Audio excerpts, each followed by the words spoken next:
There's a lot of think tanks across the nation.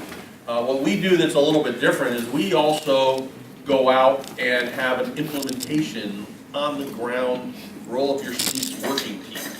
And that's what I am the director of in the pension area. That's the director of pension integrity.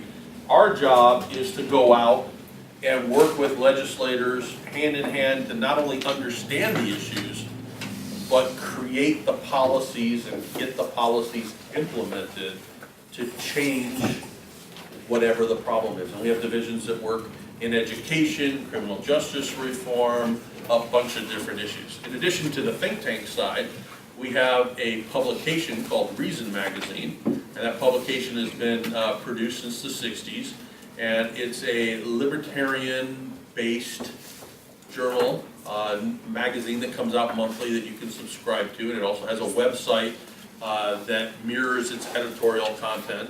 And then we have a video division that does video documentaries and video shorts where they bring a humorous perspective to some very serious issues in an event to get people to pay attention to them. So if you want a good laugh or you want a really in-depth documentary, you can visit the website reason.tv and you can see some of those different videos. Reason.org is the think tank, reason.com is the magazine, and reason.tv is the video side. So we have three organizations under one umbrella. So as you heard, I've been involved in pensions for a long time, and one of the reasons I joined the Reason team is because I bring a set of perspectives that you don't often get when you have someone looking at these policies. Number one, I'm a police officer in a police union with a public safety, public pension. I was on the board of the police union, so I understand the union perspectives on things. Don't necessarily agree, but I understand the union perspective on things. Then I was a council member elected in San Jose for 2 terms. The 10th largest city in the nation, worked on a number of issues, including the pension reform initiative that was alluded to earlier. And then in addition to that, I've been a trustee on 2 different multi-billion-dollar pension funds, making the decisions and trying to influence the other trustees to make good decisions on pension boards. So that really helps when we get into trying to fix issues. And I'll talk about that a little bit later on when we talk about what we did in Arizona. I'll give you kind of an overview of that because something has to happen in California. And we have some ideas on what that something could be, which we'll share with you at the end. And then Truong is the numbers guy. I understand the output he gets, and I can understand the numbers and how they work. I just can't get to them. So when it gets to the numbers, we have Truong and another gentleman, Anthony Randazzo, who's our director, the economist for our organization. And then we hire and have contract with a world-class actuary firm who's our consultant actuary. And between the actuarial firm, our economist, and Truong, they work through all the data to give the information that we need to be able to do these type of presentations and evaluate pension systems and help work for change. So we're here about Brea. I want to get into the presentation a little bit. If you have a question, just jump in or write it down. We'll have plenty of time for questions at the end. But I'm going to go over some real basics because I want to make sure everybody understands the basics before we get into the details. So what we're talking about tonight is a defined benefit pension system. In California, we have 2 major pension systems, CalPERS and CalSTRS. The main difference being CalSTRS is just for teachers, not everyone in education, just the teachers in education. Any other support staff in schools and all other public employees fall into the CalPERS system. The CalPERS system is the largest public pension system in the world. They're a heavyweight in the investment world and in the world of pensions. In addition to that, in our state we have a number of independent pension systems. There are several counties, they're referred to as 37 Act counties, because they follow the law that was crafted in 1937 that gave certain counties the authority to have their own independent pension systems, and they run independently. So when you see those big deficit numbers, those big unfunded liabilities from CalPERS and CalSTRS, They don't include any of those counties that are the 37 Act counties. They also don't count cities that have their own independent pensions. So when you have cities like Los Angeles, San Diego, San Francisco, Oakland, San Jose, Fresno, I can go on and on. There's a number of organizations, the larger cities, that have their own independent pension systems, and their unfunded liabilities are stacked on top of CalPERS, CalSTRS, 37 Act counties, and those local independent municipalities. So when you see those big scary numbers in the press, that's just part of the problem. Keep in mind that the ones that are independent are the largest employers in the state. Los Angeles, big employer. San Francisco, big employer. So a defined benefit plan is really, what you're doing is you're telling an employee down to a T, you're defining for them what their benefit will be at retirement. You are saying, we are guaranteeing you, we as the taxpayers, we as the state of California, are guaranteeing you that you will get this benefit sometime in the future. That's quite a marked contrast to what most people get in the private sector. You get a defined contribution plan. So what your employer tells you is, when you work, I will give you this contribution, and you make your contribution. I'm not promising what you're going to get when you're 50, 60, or 80. I'm defining what I'm contributing to you today. That's really the big difference. Now, it's not just a difference in when you get your money and when you get your promise. The big difference is the risk.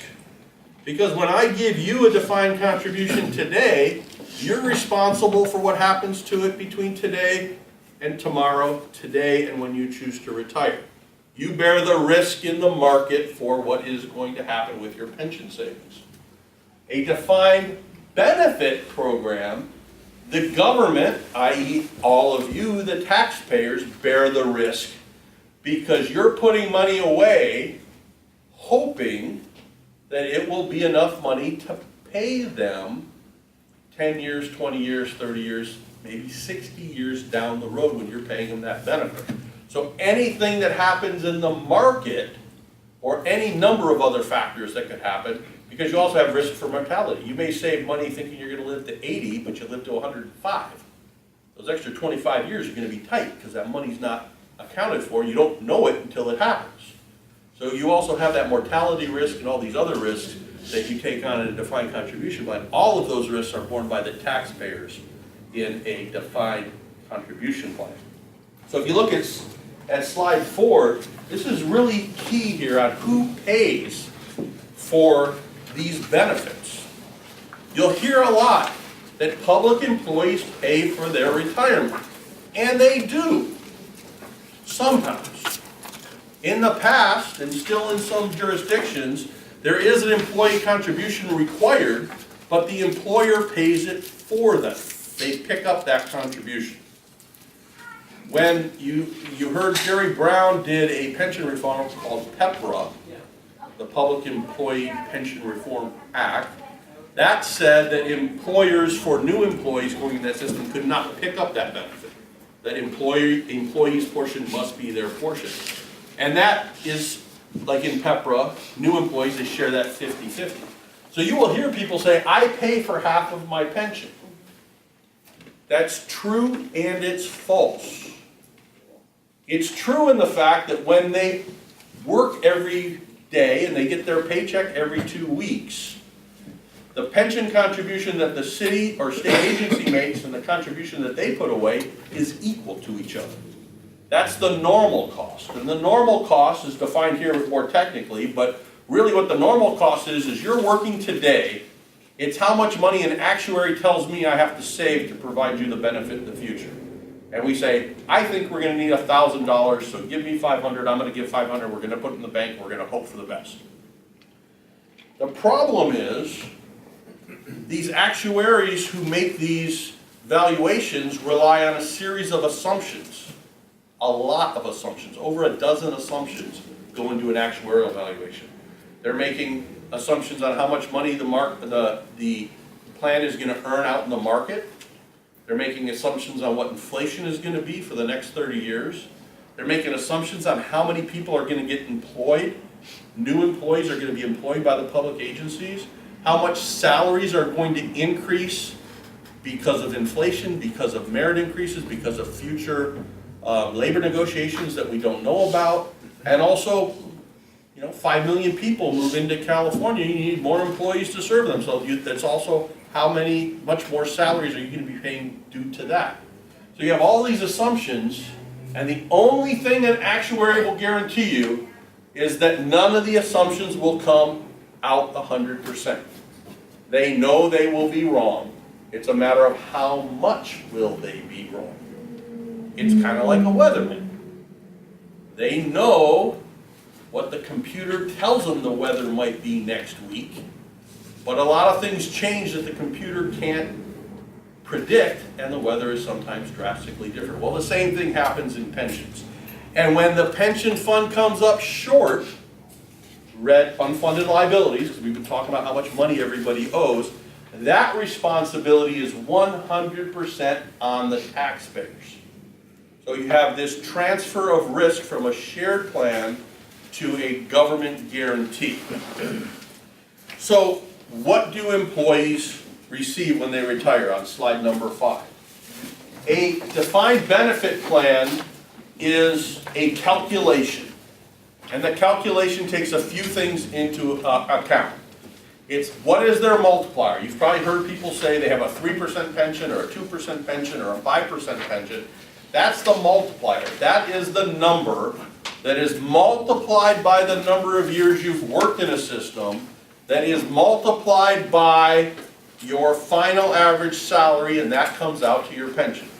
So if you're in a 2% system and you work for 30 years, 2% times 30, it's not 2% of 30, it's 30 times 2%, which comes out to 60%, times the final salary of $100,000, so $60,000 is the pension benefit. That's how that benefit is defined. And that's important to understand as we go on, because we're going to use some examples. If you go to slide number 6, it's a busy slide, there's a lot of numbers on there, but I want to explain to you, we went and found 4 typical employees in the city of Brea.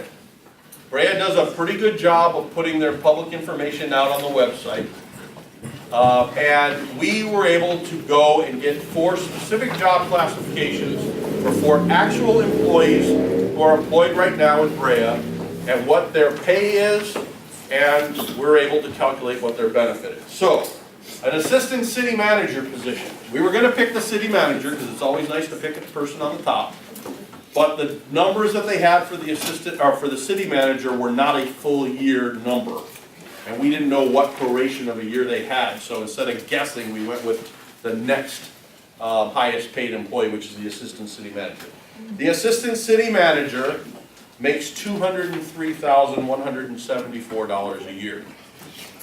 We picked an IT specialist, someone kind of in the middle of an organization. That person makes $89,937,000 per year. We picked a police officer who has all of their California post certificates, police officer standards and training, and has been on the job long enough to reach the top, almost the top of the salary scale. I think you can go just a little bit higher than this, but it's $104,326 per year. And then we picked a firefighter paramedic that is at $94,008 a year. Again, these are actual employee classifications and actual pay amounts that are given to those employees in that classification. So, now here's where it gets a little complicated. California has 2 pension benefit structures. One for employees that were hired before the statewide reform, and another system that's for people who were hired after that, so current employees.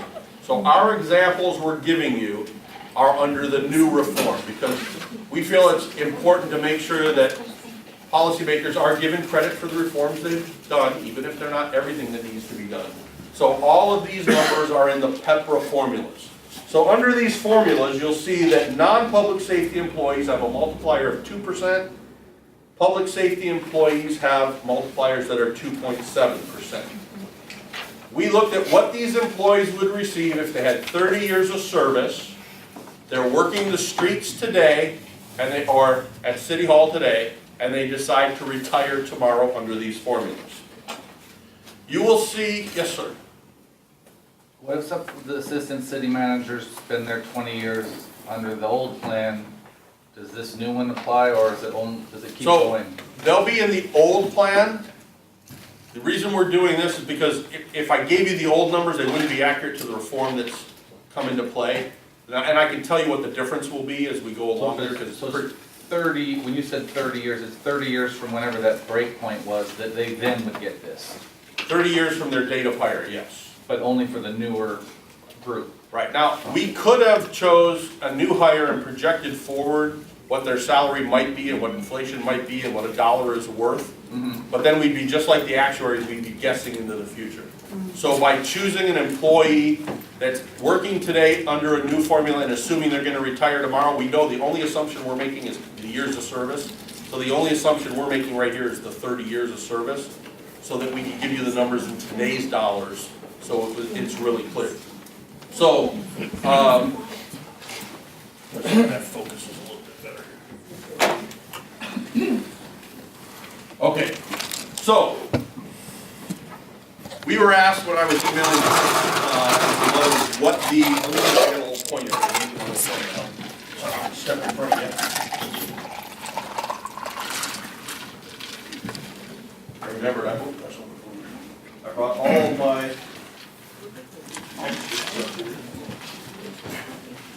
Oh, I guess I lied. Brought all the cords, I forgot the pointer, so you're gonna have to excuse me for stepping in front of you, especially after a big dinner that I won't have. So, for this city manager working today under the PEPRA system, the employer is responsible for contributing 15.7% of pay every week and annually into their system, and the employee is required to put in 7%. So as you see, it's not an equal contribution. It's the same percentage for an IT specialist, and then when you look at the firefighters and police officers, since they're in the public safety system, you'll see it's higher. The contribution for every police officer and firefighter is 41.5% of their salary, plus their 9% that they put in. So every time you have an employee that makes $100,000, if they're a firefighter or a police officer, $50,000 more is being saved for their retirement. Now think about that for a minute. If you have a 401k or a 403b at work, do you get a 50% contribution into, oops, I lost the video. That was the power cord. Oh. I was trying to turn off the lights and that's the power cord. Sorry about that. So that'll come back. Should turn back on. So I bet you don't get a 50% contribution. Or if you just look at it at a ratio, the ratio is 2-to-1 on the non-public safety and 5-to-1 on the public safety side. Now, how can this be when it's a cost-shared system? It's because there's all those unfunded liabilities. And having an unfunded liability is like having a mortgage on your house. The amount that's owed is amortized over 30 years, but it's not like a regular mortgage. It's like those subprime negative amortization mortgages, because the interest rate fluctuates based on what the market does, and it allows for negative amortization. So in bad years, your mortgage value goes up instead of down. When you have your mortgage at home, because you're on a fixed rate usually, or a variable rate with non-negative amortization, every time you pay, even if it's a little bit, something gets paid down on the principal. That's not the way pension systems work. It's a negative amortization system. The subprime mortgage problem, the bubble that collapsed, it has some very strong parallels to how public defined contribution plans, or defined benefit plans are financed. So keep that in mind. The value of their benefit would be, in today's dollars, assuming that they live to 85 years old. Now, we don't know how long people are gonna live, but this is a net present value of the stream of income they'll get from the time they retire until the time they pass away. The light's coming on now, I can see it start to glow, yes. It's glowing very faintly. I but was it's coming. very nervous. Okay, so you can see that in the case of the city manager, it's a $2 million pension package that that person's getting. And in the IT specialist, just under $1 million, and about $1.5 million for a cop or a firefighter. So, yes, sir. Does that count the health benefit No. value too? We're only talking about pensions now. Health is a whole nother problem, Oh, which we'll touch on towards the end if you remind me. But this is just their pension benefit. So, now let's talk a little bit bigger picture about the challenges. There's a lot of challenges, not only for Brea, but for cities and counties and state agencies throughout California. Because there is this mountain of debt. Now, fortunately, Brea does not officially have their head in the sand. They've actually have been talking about the concern. In fact, in their budget message, they talk about the top priority for the pension, at the very top of their list, is continuing a path towards pension reform. That's important because they've written it down. We're going to talk about what needs to be done to fulfill that in a little bit, but they've identified this as the council, and the council approved it, it's in their budget, it's their adopted budget, that's their priorities. On our next slide, also the city manager, in his discussion of the budget and their disclaimers where they talk about what could go wrong, the top of the list is unknown pensions. They don't know how much the pension costs are going to go up because there are so many variables, and the track record is pretty poor on meeting and matching those variables and assumptions. They really don't have an idea how much it's going to cost in the future. You will see we have modeled some scenarios for you to look at to show you how we believe the costs are going to rise based on the publicly available data. Now, but there's a caution here. If you go to the next slide, I'm not sure they're getting the best advice. Their staff is saying that we shouldn't necessarily have a goal of fully funding our pension system. That is a big concern. Now, I've talked to some of the council members. I'm personal friends with one of the council members I've known for years. We've talked about these issues in the past. I'm not sure that's a good staff member giving that kind of advice. In fact, the American Academy of Actuaries said that's one of the biggest problems in the pension world is people think if we just get to 70 or 80% funded, that will be okay. The actuaries say no. The only goal you really have is 100%. Because you've made an obligation, you've promised somebody, the courts have said, our Constitution says, that you cannot renege on that promise, so you have to take it seriously. And also think about it, we all know there's market cycles, right? I can tell, I'm not making any generalities about the age, but I can tell some of you have seen some market cycles over the years. We've seen booms and we've seen busts. We've seen the tech rise and the tech crash, the housing rise and the housing crash, and we've seen things go up and down. So if the top you're ever going to shoot for is 100%, where is your cushion for the down markets? In reality, a pension system should strive to hover around 100%, plus or minus the amount of risk the plan is willing to take or the agency is willing to take. I think that it should hover between 85 and 115%. So when you have those strong years, you've got 15% extra of the liabilities you owe, so when you have a down cycle, you don't have to make up all of it, you've got money in the bank. I know that's how I budget at home. I don't spend every check every month and then not worry about how I'm gonna feed my 5 kids if I lose my job. Yeah, 5 kids, 4 of them teenagers, so it's crazy. And they can eat, yeah, so when people say we need you to work, I'm ready. But really, when you think about this, you would never do that in your business. Spend every dollar and not worry about the downtimes. In your business, you have a responsibility to be there for your employees and your customers in the downtimes too. Sometimes you can't anticipate how far down it's gonna go, but you should at least have a cushion. So, their biggest concern is CalPERS is not gonna refund payments if the plan hits 100%. CalPERS shouldn't refund payments if you hit 100%, because you should have more than 100%, so that the down cycle, you're cushioned on. And really, when you owe the number of millions that you owe, you don't really have to worry about hitting 100% for a while.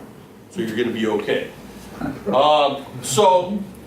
They're right, the target of 100% will move, because 100% of your liabilities changes as your liabilities change, but 100% should be your target. So that's something I'd like you to focus on. That is a change in thinking that I think definitely needs to happen.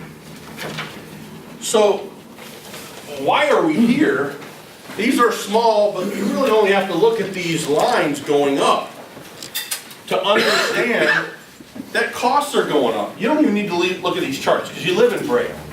You've seen the budget, you know where your taxes are or are not going.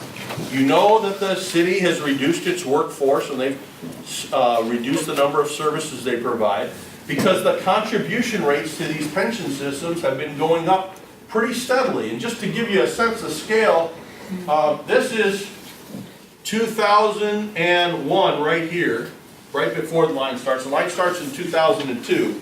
So you have basically 13 years of continually rising pensions costs. Now, I know you will hear throughout the state, particularly from some of the state elected officials and from some employees, that we don't have to worry about this as an anomaly, the market will correct itself. Well, 15 years is not an anomaly.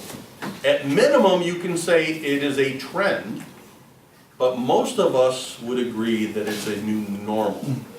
And that's another area, like I said, the 100% versus 80% versus 70% target is a mentality. It's what people sort of believe is the target. It's kind of the same thing here. People are failing to realize that we live in a new normal. People don't make the same money in the stock market as they did with the same level of risk they made before. And we're going to talk about risk here in a little bit more. But I want to get to the numbers to show you what's really going on in Brea. If we go to the next slide. Oh, wait, before we go there, I skip pages when I don't do this. You can go that one, sorry. I was thinking of the following. So, over that 15-year period, the net fiscal position for Brea has changed by $120 million. $120 million. That's significant. Does anyone know what the annual budget of Brea is in their general fund? Hang on, I have it on my post. 70-ish. 70-ish, okay. So, that's a lot. That's over a year's worth of total revenue of the city has changed. And they went from being overfunded to being just under 75% funded. The CalPERS assumed rate of return that currently is 7.5%, CalPERS makes the assumption that they will earn every year 7.5% compounded on their investments. Not 7.5% this year and 6% next year, 7.5% compounded. And to do that, they've had to take on a lot of risk, which we'll discuss in a minute. Now, a lot of people talk about the discount rate and the assumed rate of return as being the same. And for most people, including a lot of pension board trustees, it sort of makes sense because the actuaries often peg them together. But the assumed rate of return is what you expect to do in the market. That's saying if I have this pot of money and I have so much in stocks, so much in bonds, so much in real estate, so much in this, so much in that, I should be able to get this return, whatever that number is. The discount rate is different. The discount rate says how much risk the person you owe the money to has based on that rate. In other words, how likely is Brea to default on the pension contributions? Well, since the state says cities can't default on it, and the state says, and the federal government have both said that public employee pensions must be paid over all other expenses, it really is something that you should not be assuming you have a lot of leeway in because it's a required thing. So we believe that the discount rate should be more accurately what the risk-free rate of return is, because you don't have a lot of wiggle room in these debts that you have. So what you'll see is these pension plans, in order to achieve these two numbers, have slowly and steadily increased the amount of risk that they have taken on in the pension system. Now that may feel good in an up year, but it feels really, really bad in a down year. And we're going to show you some of those market swings in a minute. But before we do that, I want to go to the next slide, and that shows you how much you owe, because this is important. Now, keep in mind, what's the population of Brea? 41,000. 41,000. So 41,000 people have a responsibility to make up unfunded liabilities, $84 million in unfunded liabilities. But you also owe your school district unfunded liabilities, your community college unfunded liabilities, your share of the UC system's unfunded liabilities, your share of the highway patrol's unfunded liabilities, all of the county's unfunded liabilities, all of those other agencies you probably don't even know exist. The water boards, the mosquito abatement districts, any special district of any sort.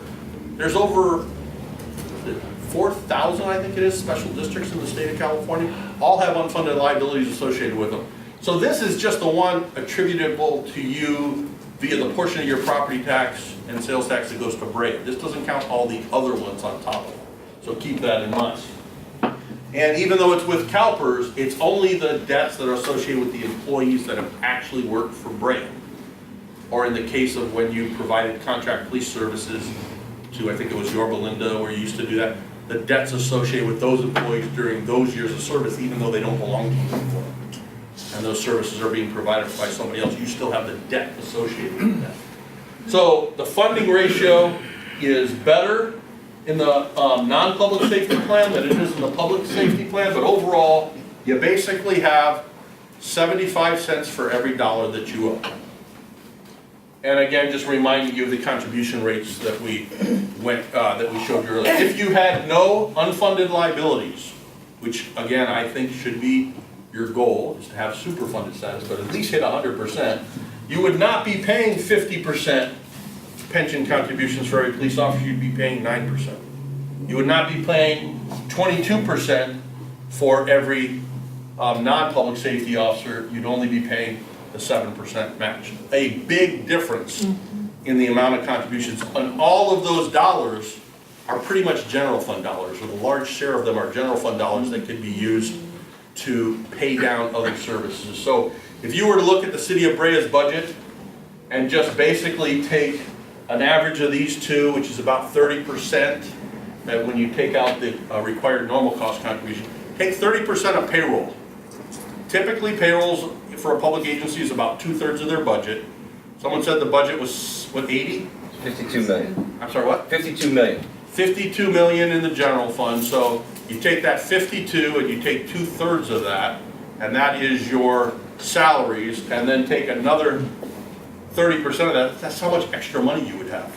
Just in my head, I'm thinking that's about $20 million more you'd have. That's a significant amount of money. Next one. So this is what I was talking about with the stock market. We know the stock market goes all over the place. We felt these big downs. The pension systems and your private investments felt a lot of ups and downs, but what's important to look at is here. Why am I pointing out here? Is we have been working our way from back in '08, we've been working our way up to the top of a financial market. And at the top of a financial market, your pension system is 75% funded. So what happens when you see one of these, or you see one of these? Now, when I was a council member, some of my colleagues kept saying, as we were talking about this in 2010, don't worry about it, we're in the depths of the recession. When the stock market hits 12,000 or 13,000 with the Dow, we won't have to worry about it anymore. It's gonna go away. Funny thing is, we eclipsed that, we made it to an all-time high in the market, and the pension funds in California, many of them are worse than they were at the bottom of the market. So what's gonna happen when we have the next downturn? Because it's not if we have a downturn, it's when we have a downturn. We know we're gonna have a down cycle. Financial markets fluctuate. We don't know when, we don't know how far, or how long the recession, or even if it's just a slowdown, how much that's gonna impact. But I can tell you right now, CalPERS numbers for this year don't look good at all.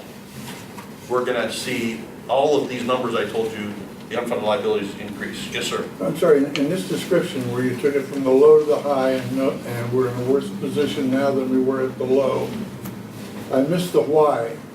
Maybe you'd like to plug that in and explain why. Well, the why is complicated, but it's pretty simple. Remember I said there are all these different assumptions that go into an actuarial valuation? The stock market's only one.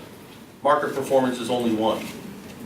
There's a lot of other assumptions that go into these liability, or these actuarial valuations, and unfortunately almost all of them have been wrong. There's still a lot of bad decisions being made by a CalPERS board that is very political. In fact, when people run, the employee representatives run to serve on that board, they're huge campaigns. They're bigger campaigns than running for state assembly, because there's a lot of money spent in getting people elected to those boards. Those boards, California has probably the most active, or activist, I guess you would say, activist pension boards in the nation. Not the only one, but probably the most activist. And that's a whole other issue, because pension boards shouldn't be activists. They should really just administer the funds that they're given. So what you're saying then is that we should just routinely discount that these assumptions are always going to be wrong, because historically that's the truth. Well, the assumptions are gonna be wrong, but you also have to go back to, remember what I said about the normal costs are shared and the unfunded liabilities are not? There's a deeper issue going on. The people who are at the table making the decisions for what the benefits will be and how the plan is going to invest the money and how they're going to direct the actuary to come up with the valuations, because an actuary just doesn't go and do an independent evaluation. They evaluate the plan based on the numbers that the pension plan tells them to use in their assumptions. Everybody, or almost everybody at the table at a CalPERS board meeting, and most of the local boards that administer pensions, are plan participants. There is a big incentive to drive the normal cost down, because it will mean less out of your pocket as an employee, but also the cities and the state, they want those pension contributions to be down too, because they're trying to balance their budgets. So there's an incentive to use the assumptions that will give you the lowest contribution rate. But what happens is you don't get the pension any cheaper. You just defer that debt into the future. And because nobody at the table has a direct relationship to having to pay the bill, it goes out to the broader taxpayers. And let's face it, there's 10 taxpayers, at least, not probably 90 taxpayers for every one public employee. There's 90 taxpayers that aren't public employees. So that debt is spread out over a much greater base to be paid. So if we're wrong as a pension board, it's okay, because the government can pay for it. Because the government has really deep pockets. That is sort of the mentality. So I believe that there is a perverse incentive to minimize normal cost contributions without regard to what the unfunded liabilities would be. Because look, we have huge unfunded liabilities today. How many of our elected officials that are serving today were elected officials in 1999? Very few. Yes, sir. I am that guy. Oh, you are that guy, okay. So, very few are around to pay the bills. He didn't vote for it, though. I just like to clarify, I did not vote. It was a 4-1 vote. I voted against. I've heard about 3% you. of it. Who hasn't? I heard there was one council member that opposed it. So, what I'm saying is, there's some structural flaws in these pension systems that are really hard to fix. There are ways to fix them, and at the end, I want to give you a little story about what happened in Arizona so you can see how we attempted to fix some of these things. We can go to the next slide, please. Good question. Yes, sir. For a comment, I'm a retired investment advisor, and CalPERS is so large, it's just difficult to maintain performance with that size of a fund. Now, Steve, who voted for it? Who was on the council, that's on the council now? Just Marty. Marty? Okay, not Glenn? No, he was up like Marty there then. And Beth Perry. And Beth? Oh, Well, I have a question about that. I don't want to derail your presentation, but, you know, at that time, and Brea was one of the first, I think, in the county at least, to go to the 3% at 50. What cities can you identify who were more conservative and prudent? Then maybe you had 5 people or 3 people like Steve who said, time out, this doesn't make sense. Were any cities like in the good category around that time? No. No. Not that I'm aware of. So there's Let safety in me tell numbers. you, as a council member myself, when I got elected to San Jose City Council, one of the reasons I ran is I was running in 2006 before the pension problem was nearly as big as it is now. And that was one of my main reasons. That was my #1 issue when I ran on my campaign, because I saw the disaster coming. And when I got elected, I had our staff pull all the old council reports associated with making that change to the 3% plan, all of the San Jose did some crazy stuff. You think Brea is crazy. So not only did San Jose give the 3% at 50 and apply it retroactively like most people did, but prior to that, they had taken all retirees and all current employees and gave them 100% family health coverage for life with no premium participation, brand name drugs, and no co-pays at the doctor. And they gave that to everybody who was already retired. Then they gave the 3 at 50, and then in 2002, after they had a pretty significant drop and they knew things could get shaky, they got rid of their COLA that fluctuated with the cost of living index, the CPI, and they went to a 3% guaranteed compounded COLA every year and applied that retroactively to every retiree. So things get done. Now, I pulled all those staff reports, and there were actual letters and reports from actuaries that said this will not cost you any money. You probably got those reports, didn't you? yeah, and they said it was 19% return. Right, that you wouldn't have to worry about it because we had this, they had no problem saying we were in a new normal when the market was going up. They're not willing to say we're in a new normal when the market's going down.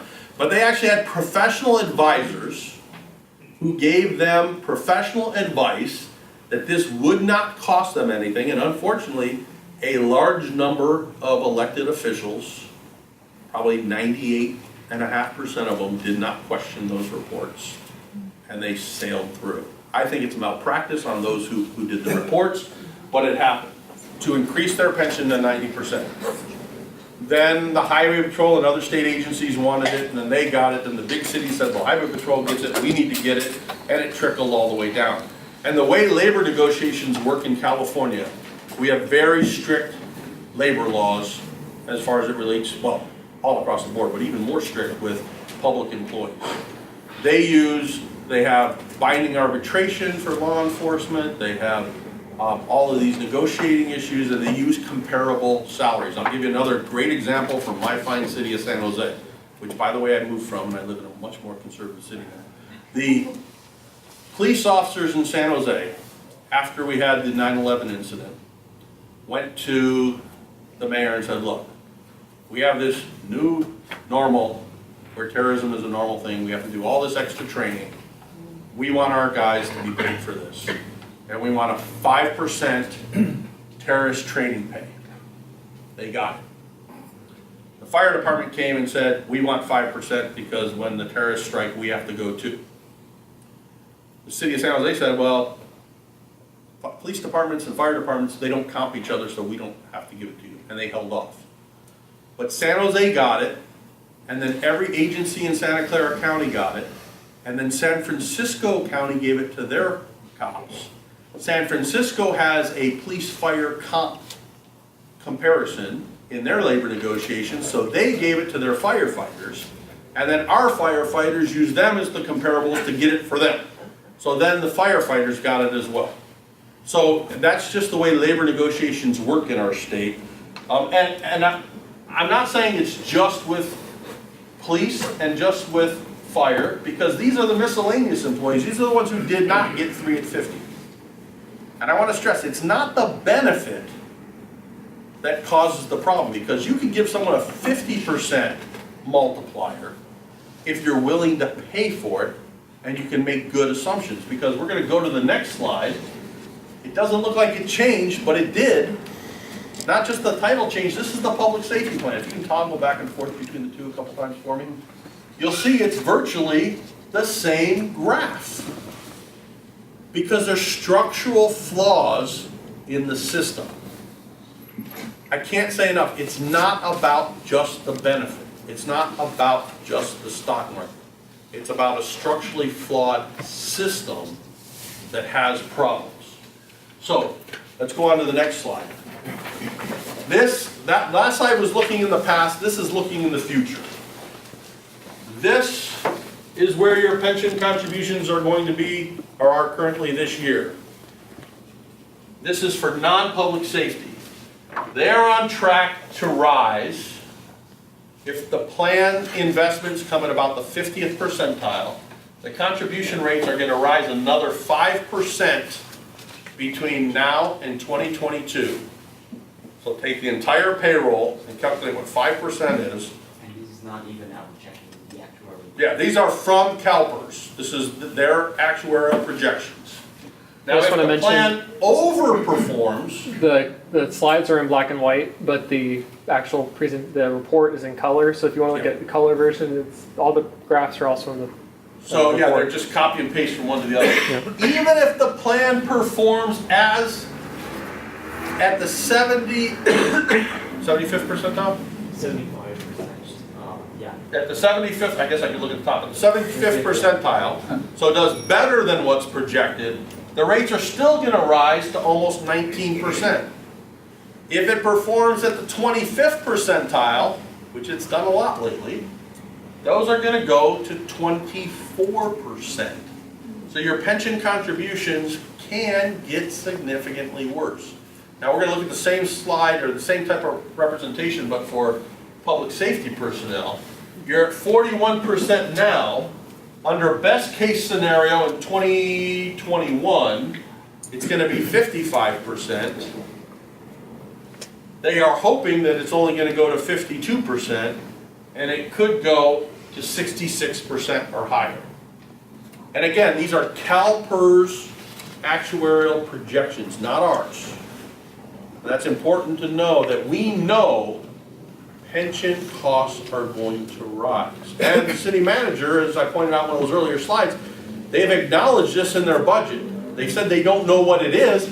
They know what the trajectory is. They just don't know where it's going to fall within this band. That's a significant amount of the budget. A 10% swing in the budget, 10% of employee compensation is a lot of money. It's probably in the range, I'm guessing, about maybe $10 million or something. Right now, like city that. payrolls a mill every 2 weeks. So it's going to go up, oh, it's more than I thought. So it's going to go up a lot of money. It's going up. I'm like an actuary. I can't tell you how much it's going to go up, but I'm telling you it's going to go up. And there's a lot of volatility here. And that's what I want to point out. It's one thing if costs are predictable. If you buy a house and you buy it on a stepped up fixed rate, so you know that your mortgage is going to start out at 2% for 2 years, 3% for 2 years, 5% for the 5th year, and then the 6th year and after it's going to be 6%, you know what those costs are gonna be. You can sit down, or if you're leasing a car for 3 years and then planning on buying it on the 5-year plan after that, you can calculate out, you know what your costs are gonna be. But what happens is you don't know because you're in this variable rate mortgage type with negative amortization allowed, so you have no idea where you're going to be. So, I can help you there. I thought I warned you in enough time. Still a first responder here. So, He gets 5% from San Jose. so you have no idea, so you have this volatility. Your payments go up, they go down, and that wreaks havoc on your budget. If you know what you're gonna give the employees a 10-year contract and their wages are gonna go up 2%, 2%, 2%, 2%, you can just plan it out. You may not like it, but you can work it out. But what you have now is you have this unknown, and you have no idea where your budget's going to be in 1 year, 5 years, 10 years. And the volatility is what really decimates city services. When you start seeing city services shut down, deferred maintenance, most cities have deferred a decade worth of maintenance, which means it's gonna take 3 decades at minimum to catch up. You have things like streets that you could seal for a 1X, or you could do the heavy resurfacing for a 3X, or you could do the grind down a couple of inches and refill for 5X. Most of them now have to be dug up, have new road base and rebuilt, and that's like a 15X. So you're saving $1 now and costing $15 in the future to do it. At the risk of being grossly oversimplistic, we've fallen into a hole, And you can't get up. and while I find it interesting to hear exactly how we got there, it's pretty, and you know, academically, that's about all my interest is. My greater interest is, how do I get out? If you just tell me, well, in 2002, the city manager tripped you into the hole, I'm happy with that, let's move on. How do we get out of here? I'm gonna get to that. I'll get through these numbers a little quicker. So, everything I'm gonna tell you now is kind of a repeat of, it's the symptoms, the cause of the symptoms you've seen here. So we go to the next one. You have some serious concerns. One is the rate of return assumption that CalPERS is using. They have been wrong for a long time. For 15 years, they've averaged just 5.19% when they've been hoping to get 7.5%. That's a significant delta. Last year, they only got 2.2%. This year might be negative. Go on to the next one. It's either 2.4 or 2.2. Yeah. So this is the markets that I was telling you about. This is the CalPERS returns. The gray lines on this chart are where their returns. Their returns have been all over the place. But the one thing that's easy to see is even though zero's here, you have to use this as the zero line because this line is what they assume they'll make. The up years are much shorter than the down years. And that's one of the problems you have because that hole is getting dug a little bit deeper and you can't climb out of it. If we go next to the next slide. Just go to the next, the picture version of this. We'll go to the picture version of the next one. So this is a nice colorful graph. This shows you the additional risk that the system has been taking on. They've taken from their low-risk investments from almost 30% of the portfolio down to 27%. Medium risks have gone from 58 to 52%. And high-risk investments have gone from 13%, they went up 50% factor to 21% of the portfolio. It's that additional risk that I was talking about earlier that's causing those swings. Going on to the next one. Discount rate. We talked about the discount rate. This one is pretty scary. So we don't believe, I mentioned earlier, the discount rate we believe is far too high. We believe the assumed rate of return is too high. We believe the discount rate is too high. They have two different functions. The assumed rate of return being too high is going to cause you more debt in the future because you're going to miss your assumptions. The discount rate is how you value the liabilities that you have today, what the difference is. Go to the next slide. One of the biggest problems is when, if you look before the turn of the century, I love saying that because it makes me feel like I've been around a long time. If you look before the turn of the century, the pension plans could just take their money and they could put it in a risk-free environment and they could get almost 5.5%. They didn't have to do anything. And the CalPERS discount rate was 8.25. The risk-free rate of return has dropped and dropped and dropped. We've gotten to a 0% type world out there in the Federal Reserve.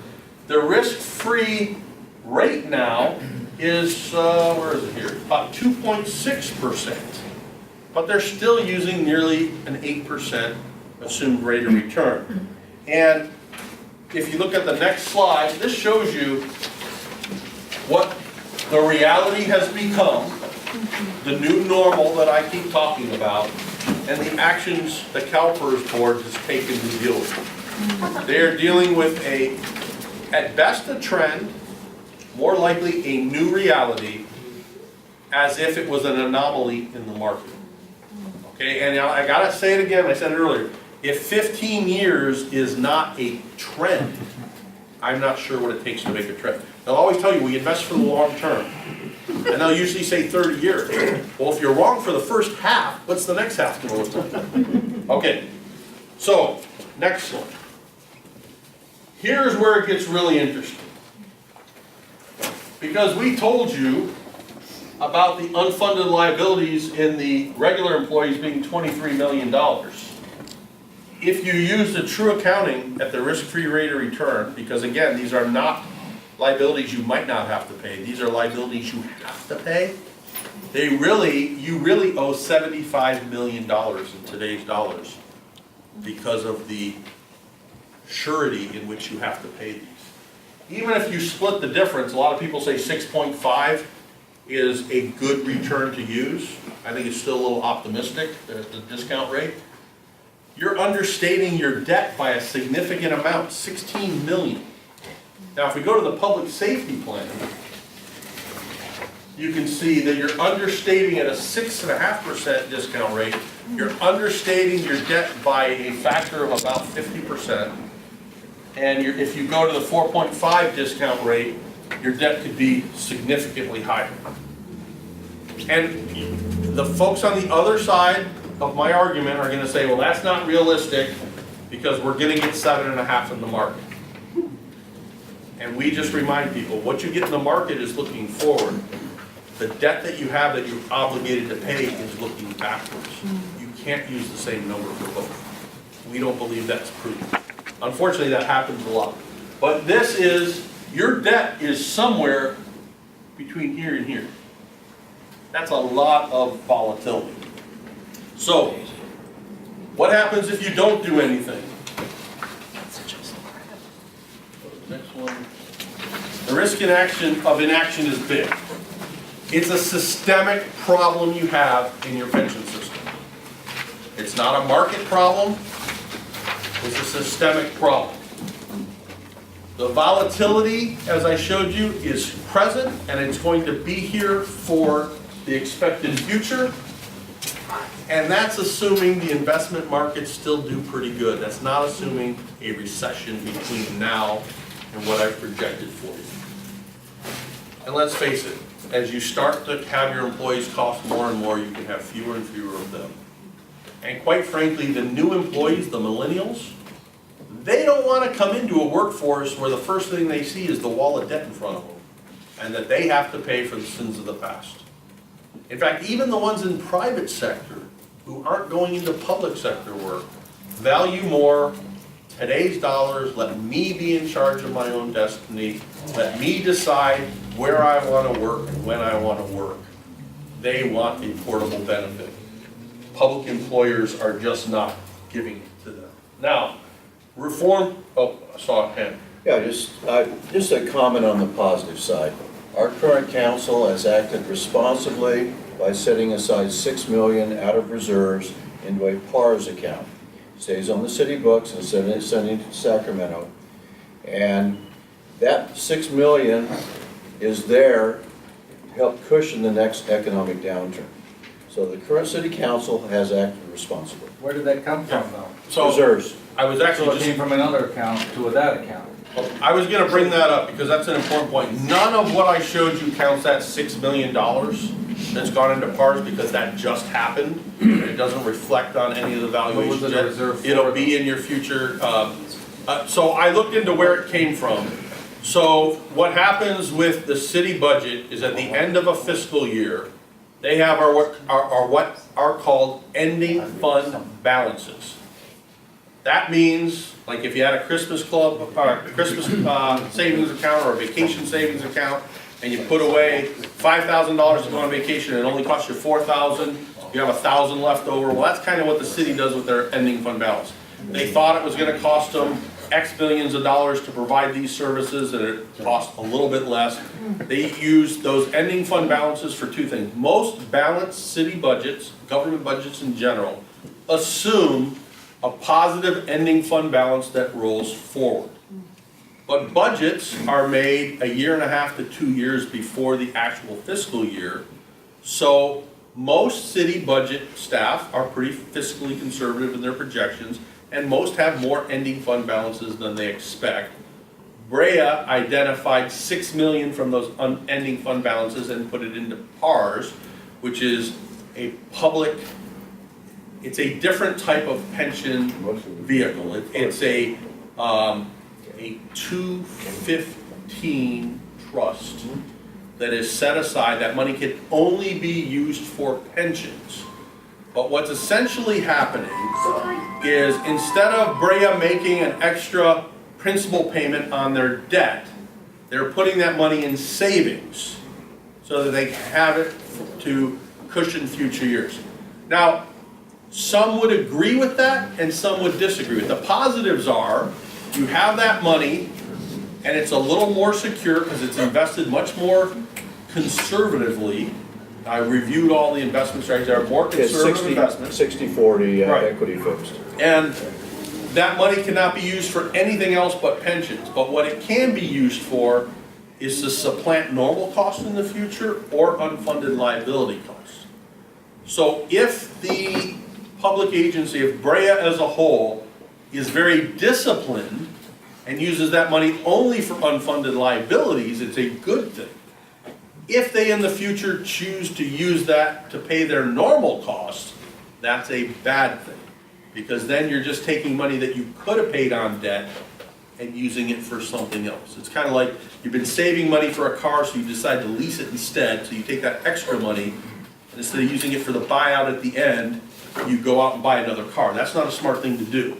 So you really want to make sure that there's discipline on behalf of the administration and the elected officials to use that money for what it is intended. Yes, sir.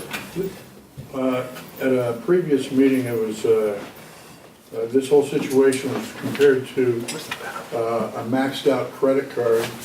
And based upon the amount of debt that we're talking about, which is, you know, even that's a variable, you know, it could be as little as 84, it could be as much as 200. $6 million strikes me as that minimum monthly payment due. It sounds like a drop in the bucket. It is, but I see it just slightly different.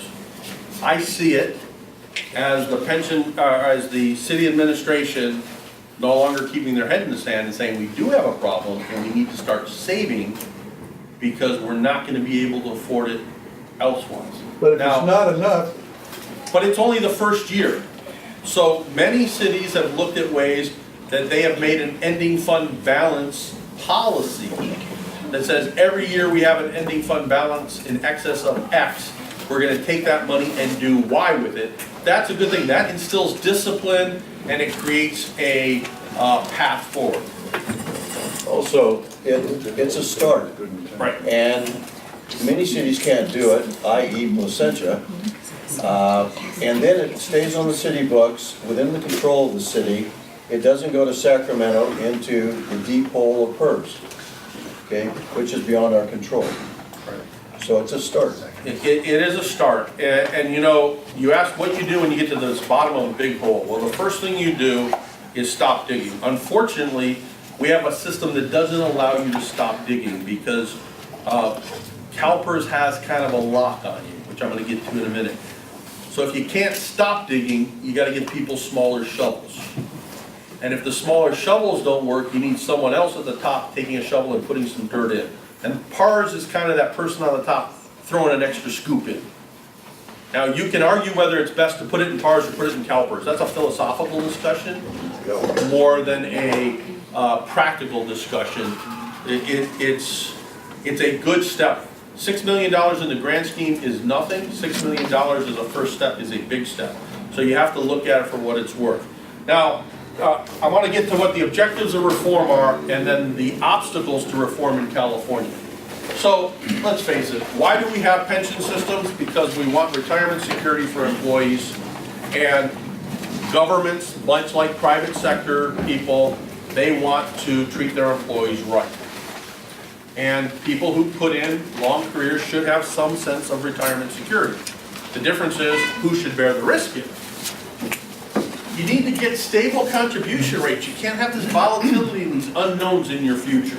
You need to reduce exposure to risk. Risk is what is killing you. Remember earlier I said it doesn't really matter what the benefit is as long as you pay for it? The normal costs associated with these pensions are not a big deal. If the assumptions were done right and the payments were fully made because they were valued properly in the beginning, you would probably be okay. But you have a system that encourages, or I should say discourages, the best decision making. I think not only the risk for and volatility to the system, but that's going to reduce costs for the employee and the employers, which is really the taxpayers. I mentioned this earlier, but you got to find a vehicle that's going to get the new millennials, the younger people, interested in coming to work. And then create options for people. Right now, when you hire someone, they have no option. They get to go into a broken system. You have a system that I believe is starting to circle the drain. You'll see other areas, like in Arizona, which I'm going to talk about in a minute, they got to below a 50% funded ratio, and you start spinning faster and faster as the funding rate goes down. And then what happens, nobody wants to go into that system. It only seems to be a problem for the city, say. It's not a problem for the employees. They don't see it as a problem because they don't have to pay it for it. has to be paid no matter what. Right. So that they have no reason to make anything change anything. So you also have to improve governance.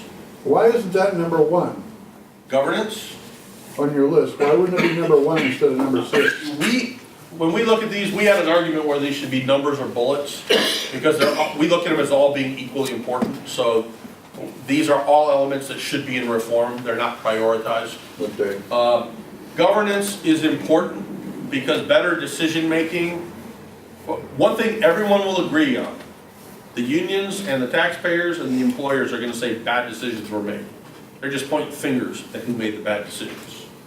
So getting better decision making is important. So I want to tell you a story about Arizona really briefly, and then what can be done in California. So Arizona, it got so bad they got to 48% funded, and the firefighters looked at it and said, oh, wait a minute. You mean maybe we're not going to get a pension? And believe it or not, their constitution in Arizona has a higher bar than California's as far as the obligation on the pensions. They have stronger protections for their public employees, which really surprised me. So the firefighters went to the legislature and said, hey, we might not get a pension, we need to do something about this. And they had a great idea of reforming pensions. Great was in quotes there. And the legislature asked us at the Reason Foundation to take a look at it and give us their opinion on it. And the first thing we said, well, the very first meeting, they introduced us as the opponents to the public union, so we didn't get off on a very good foot. But we went in and we took a strategy of praising the unions for coming to the table, because that's the first in the nation that we were aware. They actually came and wanted to make a change. What they wanted to do would have done more harm to the system in our mind. We didn't think it was legal, we didn't think it was just, we thought there was some accounting shenanigans, it wasn't a good thing, but they came to the table. And they actually proposed changing the Constitution in order to do pension reform. which is a necessary step when you have constitutional protections. We worked with them for 13 months. The Senate set up a stakeholder group that met regularly. I live up near Sacramento in Roseville. I flew out there sometimes 3 weeks a month working with these folks. We were sort of the independent party. Everyone agreed early on that the Reason Foundation would do all the actuarial work and be the experts to advise them. We started working with each of the groups, and we took an approach that said, let's look at every possibility of reform, no matter how distasteful. Let's put every idea out there, and we will go with our actuaries and we will cost them out. We'll figure out how much it costs, how much it saves, and what the real impact on the system is going to be. We did our first round. The firefighters didn't believe us. They hired an actuary to review our numbers, and the actuary said, boy, they're dead on. So we were able to go round and round with them. Tensions got pretty high at some of those task force meetings, so we went to the Senate President and we said, you know, this might work out better if you could let us be more like mediators. And the Senate President said, you know what, I've been impressed with what you've done so far. We are going to let you work in our stead, and we're going to let you negotiate on behalf of the state. So we went and we broke down the negotiations to shuttle diplomacy. We went to the League of Cities, we went to mayors, we went to the police officers, the firefighters, we went to city managers, we went to the Chamber of Commerce, we got everybody, counties, and we went and started talking to them about how we could build this reform. We took all of those ideas of reform and we created a menu. We went to the legislature and we said, what is most important to you? And they said, what do you think should be most important to us? And we said, you should worry about risk. You need to reduce your risk. That should be your #1 goal. And then you need to tell us, what can you afford from a normal cost?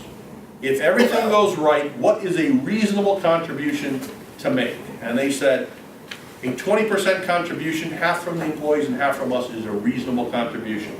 And we said, okay, are you trying to save money in your budget, or are you trying to save money in the long term? And they said, if you can get us a 10 and 10, we'd be happy with that.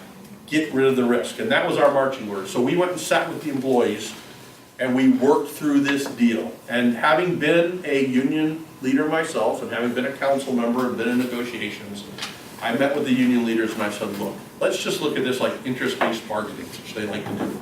What are your interests here? I want you to write down from 1 to 10, what are your 10 interests in a pension plan? And they gave that to us. And then we went back and we worked on what could we do to meet those interests. And then we went to them and said, what do you think of this? Well, we like this, we don't like that. But we did this back and forth, and we ended up with a completely new system. And it has 2 parts. The first part is fixing a fatal flaw that they had in their pension system. They had a COLA system, a cost of living system, that was mechanically as unsound as it could be. To give you an idea, the system went from 100% to 50% funded, below 50%.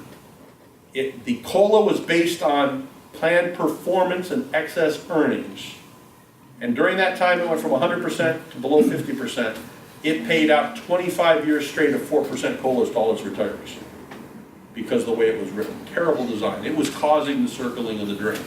So we fixed that. That part required a constitutional amendment. It's going to be voted on Tuesday by the residents, the voters in Arizona. But then we scrapped the retirement board. We're putting in place a brand new retirement board where just over 50% of the members are independent, have no connection with the cities, or they can't be in the system, they can't have any financial ties to the system, and they have to have at least 10 or 15 years, depending on the category, of professional expertise in either risk management, actuarial analysis. We have a whole list. It's a long list of things that they have to meet. And then, so it's a 9-member board, 5 are independents, 4 are employee representatives. And what we did is we took that 9-member board and we made 3 of them appointments by the governor, 3 of them appointments by the president of the Senate, 3 of them appointments by the Speaker of the House. So you diffuse the political influence in the appointment process. And we took the recruitment away from them. So they're the appointing authority, but they don't get to say, hey, Truong, you want to be on my board? So there's no political curry. What we did is we made the stakeholders responsible for finding qualified independent people to nominate. So the appointing authorities can only nominate, can only appoint from a slate of nominations. And for every one person appointed, they get 3 names to choose from. And we made cities, counties, and I forget the others. We made all these different groups that get to make these recommendations and who they make the recommendations to. So the governor can't just go pick his brother-in-law and put him on the pension board. And then we said for the 4 that represent employees, 2 of them we will say are employees, members of the system. And there's good research out there that says having plan members as part of the governing board actually improves performance. So we want to do everything we could do to improve performance. And the other 2, we said the employee groups can either appoint employees or they can nominate, sorry, not appoint, they only get to nominate, they can nominate independent professionals that meet the professional criteria. So we're going to either have 5 or 6 or 7 independent professionals and 2, 3, or 4 employees running the board. So and we don't allow anyone to be kicked off except for cause, so you can't have political paybacks where someone says, get my contribution rates down or you're out. Then we instituted fiduciary standards written into law that tells these trustees what we expect from them and their obligations to the pension fund and the state from a fiduciary standpoint, and their penalties, personal liability penalties, for violating those fiduciary standards. So all that sounds great, And I'll get to the benefit part. but what did the pensioners existing give up for that to happen? Because somebody gave something up big, obviously. I'm getting to that part, because it was actually a trade. So the retirees had to give up their COLA system, that 4% every year for 25 years. I forgot to say, we replaced that with a CPI-based COLA, and the CPI is the regional CPI in Arizona, not the national CPI. And it's capped at 2%, and it can go negative. Usually it can't go negative, so it can go negative. So employees are fully vested in the inflation or deflation of their area. Then, for the new tier of employees, for every new employee coming forward, the number one concern the firefighters and police officers wanted is they wanted their employees to have a 2.5 multiplier. They wanted them to be able to retire after so many years with an 80% pension. And we said, okay, if that's what you want, if that's your absolute, they drew a line in the sand and said, we're leaving the table if you don't meet us there. We said, okay. Then we went away and we came back and said, so this 2.5, are you talking about for career length employees or all employees? And then the union guy said, well, all of our guys are career length employees. We said, great.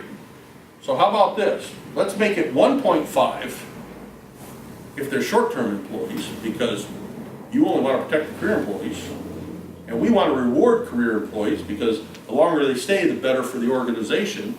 So we created a step multiplier that starts at 1.5% at 15 years, or get the years right, 15 years of service, and graduates up to when they hit 25 years of service or more, they get the 2.5%.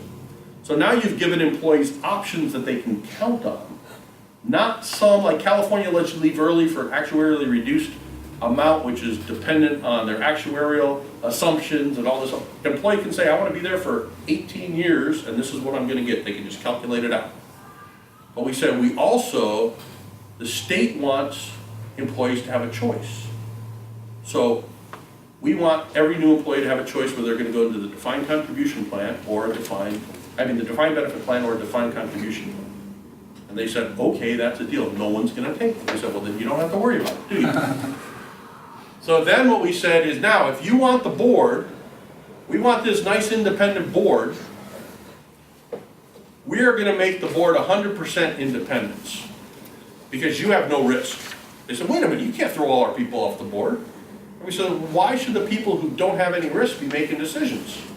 If the taxpayers are guaranteeing this, the taxpayer representative should be making all the decisions. And that was the hardline approach we took. So we negotiated down to, let's share the risk equally and share the board representation equally. And And we said, well, you can't have an 8-member board, it's gotta be 7 or 9. Well, let's make it 9 and the tie has to go to the taxpayers. So that's how we came up with 4 independents, 4 employee nominations, and then that board together will pick the nominees for the 5th independent. So they still get a say on who that person could be, but it can't be conflicted in part of the financial interest that they have. So we got good governance, they got the governance, but we got good governance to go with it. And we got 50% of the risk off the taxpayers and onto the employees. Because what does that do? Now if I want to negotiate with you for a retroactive pension benefit, all of your members have to pay half the cost. So you want to go back and make it a 4%? Okay, it's going to cost you guys X millions of dollars, which means 10% out of every one of your paychecks tomorrow. You go, if your members approve the 10% pay cut, we'll do that. That changes the decision making. And we also put in there no retroactive increases at all unless it's actuarially valued at a risk-free rate of return and paid before it goes into effect. So now when I'm talking to you, it's not just 10%, you guys got to come up with $50 million to do that. How do you want to pay? So now you've put a structure in where if they really, really want something and they're willing to pay for it, then you can do it. Because again, if you pay for these benefits, it's not a problem. So the new pension system has equal cost sharing on everything. The normal cost, the unfunded liability cost, the investment transactional cost, and the administration of the fund. So now when the trustees want to do like the San Jose guys did, I like to pick on them because I was one of them, but the San Jose Police and Fire Board made their custodial bank the Bank of Ireland. And then every year they went and took a due diligence trip to check on the custodian of their funds. Well now, you think the members are going to let them fly around the world when they're paying for the bill?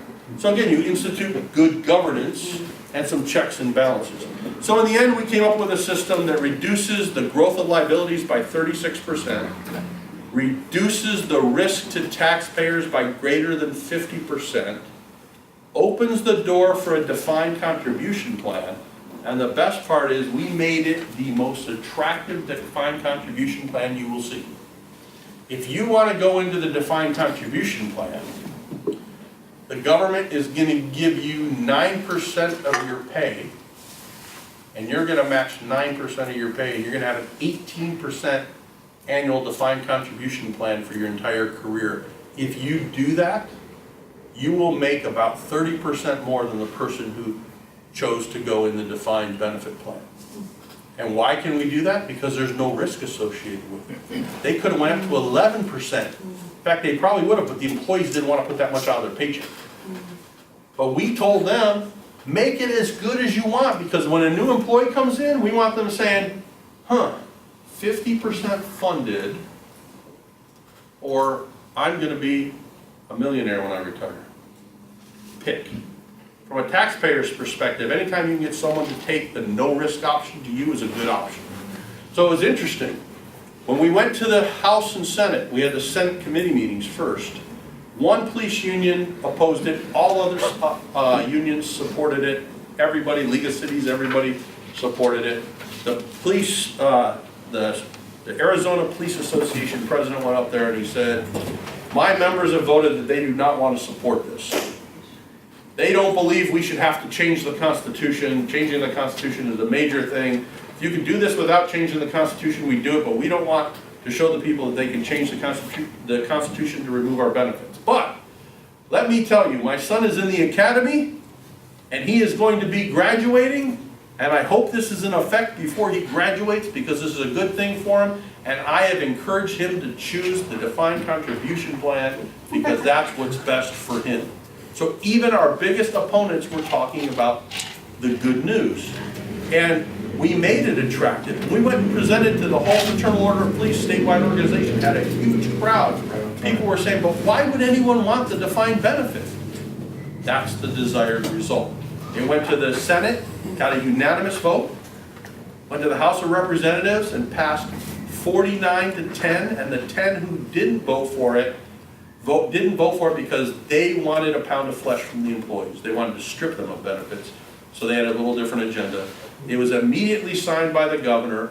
All of it is in effect right now, with the exception of the small portion of changing that broken COLA mechanism, which is gonna go to the 2% cost of living, which I missed one part. And if the fund drops in its funding status, the COLA ratchets down with it. And if it ever hits 70%, retirees don't get a COLA until it comes back to funding. Because again, you want pressure on the board to do the right thing. It's going to the voters on Tuesday. The sample ballots came out almost 4 weeks ago. There are 8 or 9 arguments for and 0 arguments against it. And it should win in a landslide. So And it's I a was gonna successful- ask when you did all of this, so it's teed up and ready to become official then? So everything has been approved and signed. The new board structure takes effect January 1 of next year. The new benefit structure takes effect July 1st of 2017 because we had to match it with an actuarial cycle. We could have went July this year, but we want the new board in place first because you want to set the system up soundly with the new board of trustees. And then if the voters approve it, which we believe they will, not only will the COLAs change, but we built into it basically a 2-year waiting period before any COLAs get paid, because the COLAs now have to be paid for by the employees and the employers as part of the normal cost and have to be pre-funded before they can be paid out. So there's a lot of small little details in there, but that will be effective immediately upon the vote. How many states, if any, have come to you to come do the same thing? So we are working now in South Carolina, Louisiana, and a few others. We've even got some inquiries from some of the really deep blue states. What about here? So I have, no, it's interesting. And that's important because I'm getting to the bad news. I started off with bad news, I gave you a glimmer of hope, and now I gotta get to the bad news again. California. Bad news. The problem you have in California is multifold, but the biggest problem you have is CalPERS has a stranglehold on you as a CalPERS employee. If you want to exit the system, they will penalize you. They will immediately take that discount rate from 7.5% down to 4%. Really? And say, this is a real liability now and you have to make good on it. That's what I wanted to know. And they even won't let you out. When I was on the council in San Jose, the council was giving them self-pensions under the CalPERS system. We voted to eliminate it, and CalPERS wouldn't let us do it. We had to go through a whole year of hassling with CalPERS to get that done. They won't even let you out. If you want to start a new system tomorrow, put new employees in the new system, they won't let you do it unless they penalize you heavily for it. At 4%? I don't know if it's exactly 4, but Well, it's your way down. 4.5 here says the 61 goes to 159, so just roughly for that to be bought out is a 159 exit, not 61? Yeah, In- approximately. They're gonna use their own calculations and they'll pick the exact rate. So it's a big deal. Now, Wow. statewide reform, one of the reasons we still are active in California, because if we didn't think it was possible, I wouldn't be here talking to you. Really what has to happen is a number of agencies that are in CalPERS, their public and their elected officials have to be informed on what's going on. They have to start demanding some change. We're working with jurisdictions up and down the state. I've been to the state assembly talking to folks there. There is discussions about doing something, but we need to reform a number of things. Chuck Reed, the former mayor of San Jose, and some other folks were working on a ballot measure that they were gonna put forward this year, and they didn't, and they'll probably come back in 2018. That, part of that ballot measure was legislation that prevented CalPERS from penalizing people on the way out the door, and basically said, well, your logic of these are long-term liabilities for perpetual institutions like government agencies that are never going away, that doesn't change if they change pension systems, so you shouldn't penalize them. And it would require CalPERS cooperation in letting people change things. Has a whole bunch of other things, I don't know how they're gonna change it, but a state reform is necessary to do that. And it has to be more than just benefit reform, it has to be some structural governance reform and some of those things we've discussed. This situation. Pretty much all of them. So it's way above 50%? Do you know of any that are looking good? We have another pension expert. Nothing comes to mind, no. No, there's none that you can say are stellar. One of the things that worries me is there's a lot of agencies that still don't know because they've never had the discussion with their city council. Until I asked for a study session in San Jose where we spent 2 days doing nothing but talking about the pension system. The city of San Jose had never had a public discussion about it before. They'd only had closed sessions in the context of labor negotiations, and it was never fully explained to them. My wife was an elected school board member when she first got elected. She went in and asked the questions about it. Her other board members didn't even know what she was talking about. All they knew is it was a line item on their budget, CalPERS and CalSTRS, and they had no idea. Until I pointed it out to her and she pointed it out to them, they had no idea where their rate projections were going. So CalPERS does a lot to prevent information from being easily digestible.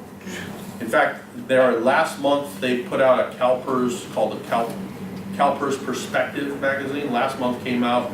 It had the 10 myths about public pension systems, and every one of them in my mind was false, how they explained it, very misleading. They don't provide projections to people who ask for them, so there needs to be a lot of education. So I'm gonna go to you and then the other gentleman way in the back, after you. Well, simple question. I was told one time the best way to eat an elephant is one bite at a time. What's the first bite we need to take? So, you're taking the first bite today. One, people have to understand the problem because I bet you if you went and talked to 100 residents of Brea who aren't in this room, maybe 10 of them know there's a problem, and of those, maybe one understands maybe remotely what it is. And I think that's probably that's an actuarial assumption, so it's probably wrong and overly optimistic. But So who's responsible for doing that? you guys. Well, It should be your elected officials, quite frankly. Thank you. When you have campaigns, right now is election season, people should be talking about it. I had a big event at my home last night for people running for assembly up in Placer County. I moved from San Jose to the most conservative assembly district in the state, which is like culture shock for me and my wife. But we had an event for six of the people running for assembly at our house, and our neighbors were just hammering them on pensions because I prepared them really well for the meeting. So those are things that you need to do because you need to have the discussions. And you know, your elected officials, you have good people who made decisions based on bad information. And you have people, I showed you, cut and paste right out of your budget. Brea is at least saying we have a problem and it's going to get worse and we need to deal with it. They've made it a priority. That's far beyond what others have done.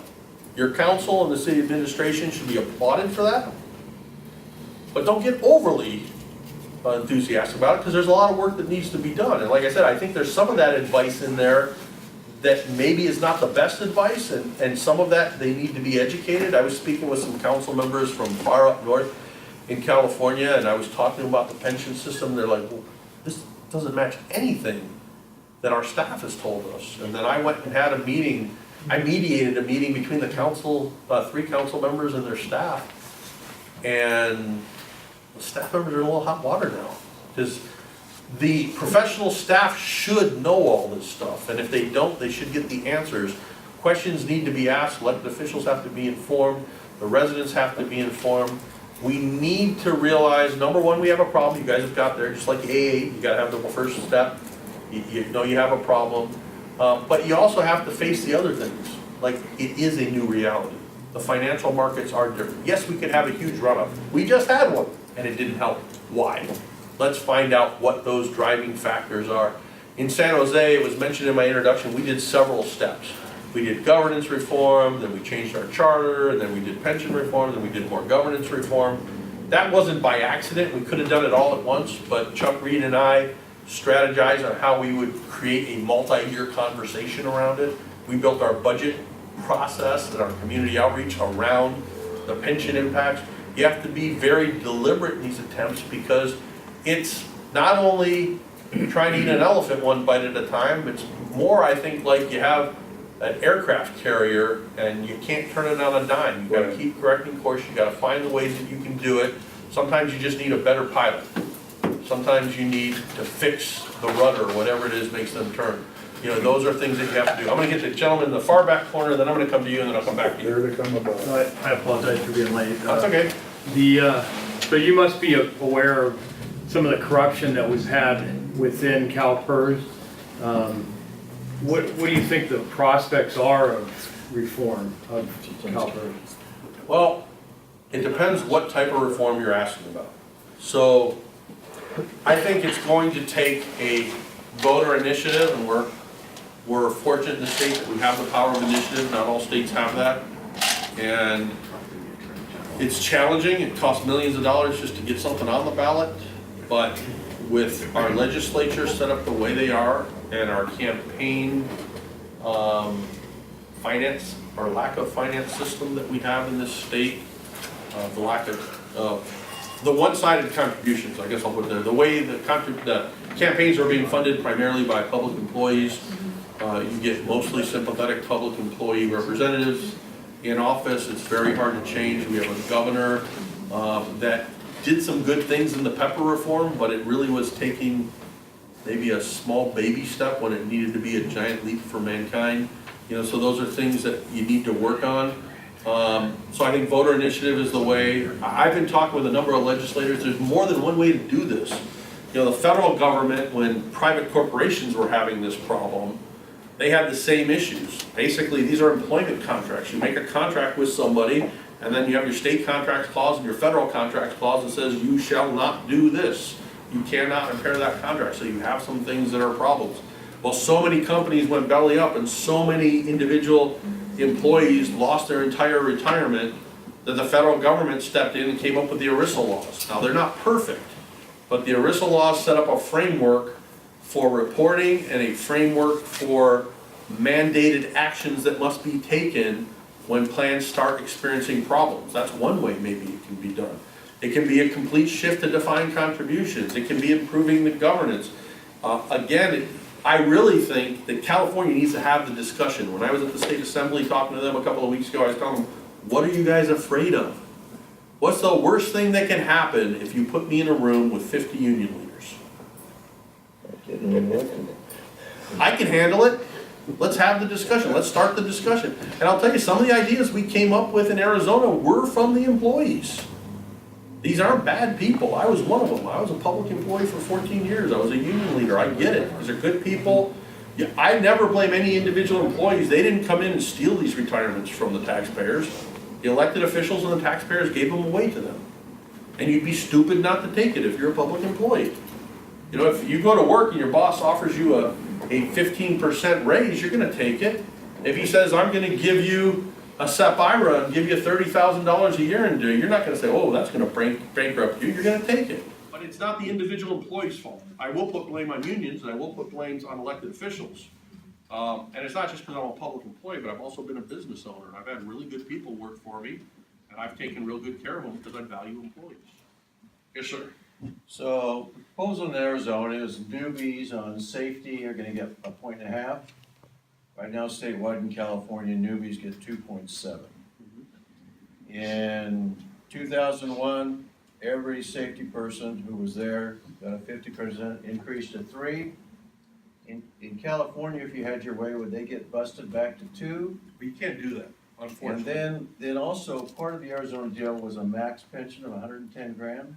Yes, we put a pensionable pay cap. And so now we've got our assistant city manager, you know, I missed that. proposed out to 121. And so is he gonna get whacked back to 110? Well, so let me tell you, you don't realize it, but you do have a pensionable pay cap now in California. So the pensionable pay cap for PEPRA employees, anybody hired after, I can't remember the date, 2012 sometime, anyone hired after that has a pensionable pay It's cap. not the after 12, it's the ones that are there now. You can't change any That's of the that. problem. The courts have made it impossible So what's the new to change those. Now, the new pay cap, if the employer participates in Social Security, then the pay cap is $109,000 and mirrors the Social Security pay cap. If they're not, which most of the agencies in California are not, then it's 140-ish. 143, 144. By the time they retire, we're all gonna be dead, come on. So, Is that, didn't the governor do something where That's true. to eliminate spiking the last? hang on guys, I can't hear him back there. What was that? Or something the governor did when he started anti-spiking to take the last 3 years to do an average or something? Yeah, so under. Is that tied to that? Under the old rules, it was a 1-year final average salary. Under the new rules, it's a 3-year final average salary, so that limits spiking. But that's part also, of this PEPRA? it's part of PEPRA, but it also has the 140-ish, 143, 144, whatever it is, cap. That's good. So if you have a police chief under the old system and a 90% system, and they make $200,000 a year, they're gonna get a $180,000 a year pension. A police chief hired under the new system that makes $200,000 a year is, I gotta do the math in my head, is gonna get 140 is maxed out. 143 minus 20%, so they're gonna get about $120,000 a year pension. Wow. So there's a big difference. That's a big first step. So does you that- need the other things like the risk sharing and all those other things to make a difference. Does One more that mean question and that I'm- these, oh, I'm sorry. Good. Let me get you then, Becky. Do pensions actually go up each year when you're Yes. collecting? So is that cap where they start? It's where they start. But it's not capped when it goes up, or are you just assuming it'll never? So the COLA mechanism drives that future growth, but it's a pension, there's things that are called pension caps and pensionable pay caps. What we put in Arizona and what's in place in California is a pensionable pay cap. So when they do that calculation that I put on, I think slide 3 or 4, it's that number no more than that pay cap. So if you make over 143,000, your pay is reduced to 143,000 and then the formula applies. So a pensionable cap, there are some states that have pension caps. It says you cannot have a pension over X dollars. So you can approach it either way. The pensionable pay cap that is set now is tied to Social Security because Social Security has the same type of mechanism. So a city manager in year one, as a city employee 30 years ago, let's say he started at $30,000 and the total contribution, whoever paid it in, say it was 6%, $1,800. When he retires and his benefits $250,000 a year, that $1,800, wherever it came from 30 years ago, he's collecting $250,000 for that one $1,800 investment? Yes and no. Because you gotta remember, defined benefit systems are socialized retirement systems. So what the system does is the actuary looks at the whole group of people and says, as the whole group, we believe inflation is gonna go up X%, we believe merit pay is gonna go up Y%, and we believe total salary growth and employee growth is gonna go up Z%. And included in that is the steps and assumptions on who is gonna promote. You know that of a police force of 500 people, that about 20% are gonna promote up the ranks. So they pick those numbers and they build that into the calculation. So his pension contributions were a little higher than what they would have been if you didn't have those assumptions. And the person standing next to him, who is still an account clerk, has been paying their whole career for part of his pension too, because it's baked into the big pie. Because it's a socialized system. That's one of, so. Sure. The definition of using new investors' money to pay old investors is Ponzi. Oh, So if but they're that's not using what's happening. If they're using a new contribution to pay for an old. No, that's not what I said. I didn't say you said that. No, but that's not what they're doing. They're not So you using- have two components. Remember, the normal cost is the cost of providing the benefit. That cost is socialized and that cost is shared. If you miss your assumptions, you create an unfunded liability. No employees are paying that, the employer is paying that. And they're paying that, basically, they get a bill from CalPERS that's a dollar amount, and it's converted to a percentage of payroll for budgeting purposes. But it doesn't matter if that employee is there or not, they still pay that money. That person is us, it's the public, Right. it's not the council. Right. It is the public. Right, it's you. So that means they're using the public money from today to pay for an old liability. They're paying for the interest on that liability essentially because they missed their assumptions. Yes. They undervalued their assumptions, they undervalued the cost, and now you're paying. That's what they try to defend. Right. People that do Ponzi's use that argument to defend themselves. It's that transfer And of it's- risk that I was telling you about. You have a system that incentivizes underestimating the value of today's benefit and pushing it into tomorrow's debt. We go him So and then as you said at the very front end of this evening, this systemic failure can only be resolved at the state level.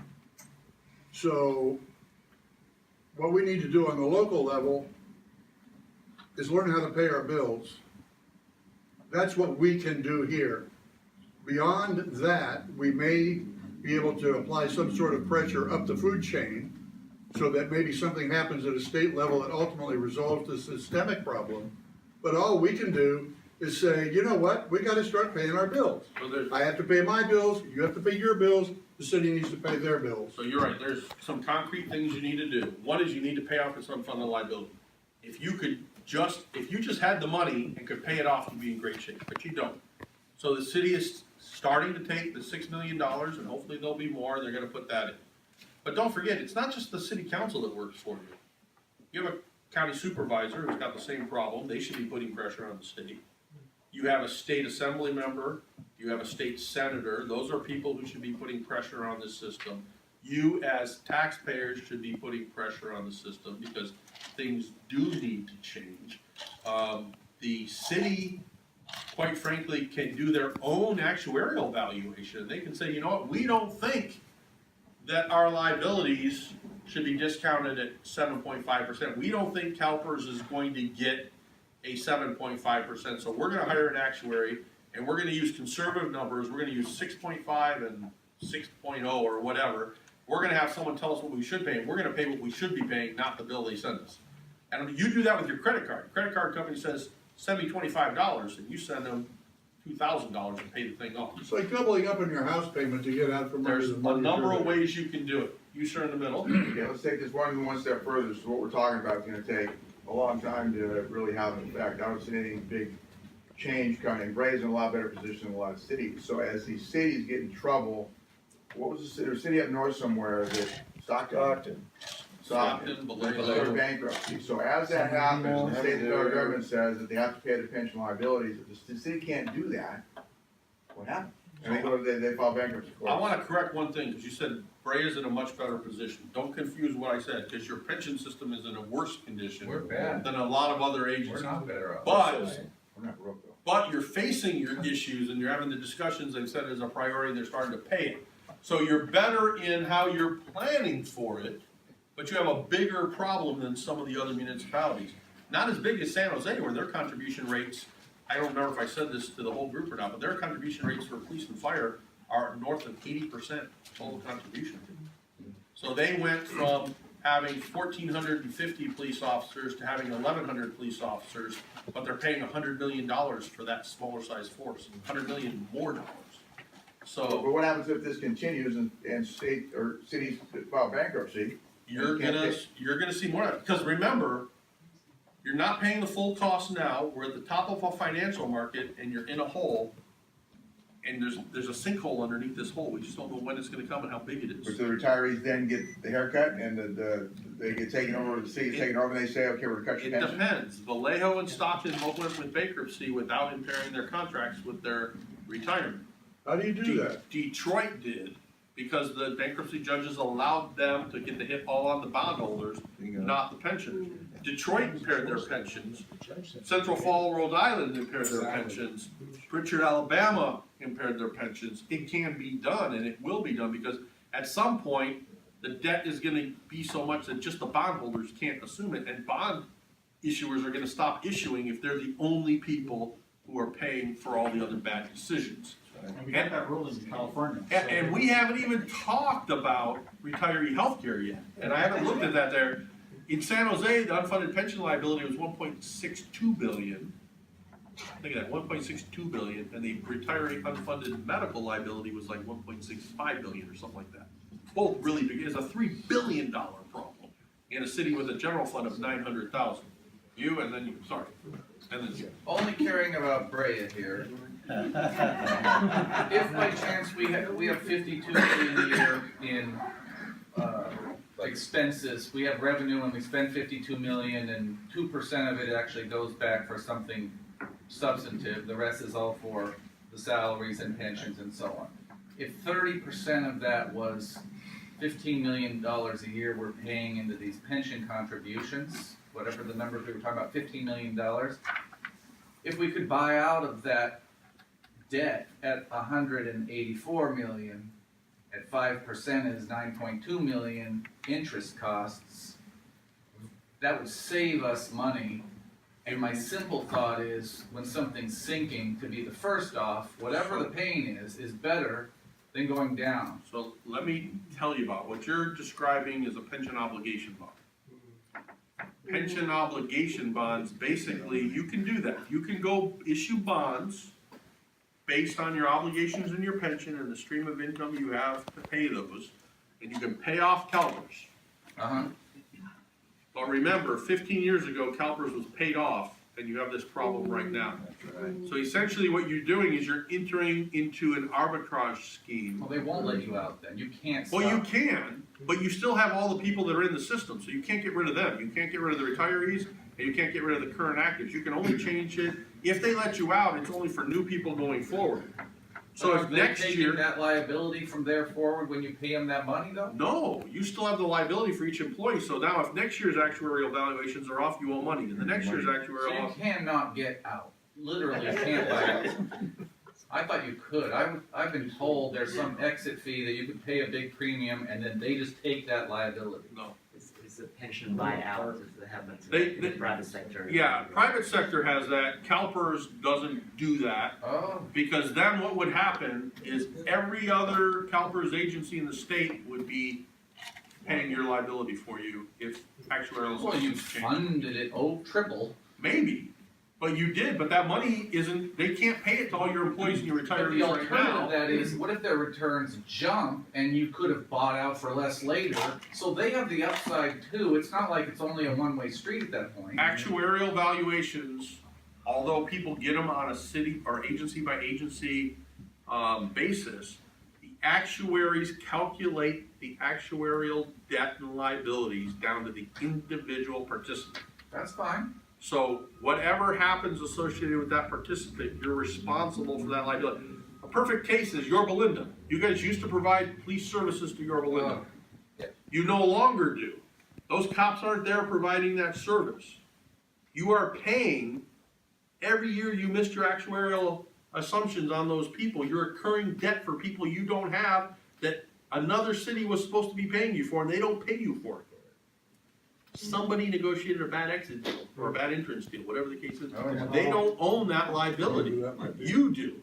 So if you leave the system, the other CalPERS agencies assume that risk, because CalPERS isn't gonna take your money and put it in a risk-free environment. They're just gonna throw it in with the rest of the money, and they might have a negative 20% year next year, and they're gonna come to you and say, oh, you know what? You still owe us money for Jane and Joe, and Why can't that be transferred over to the Orange County Sheriff?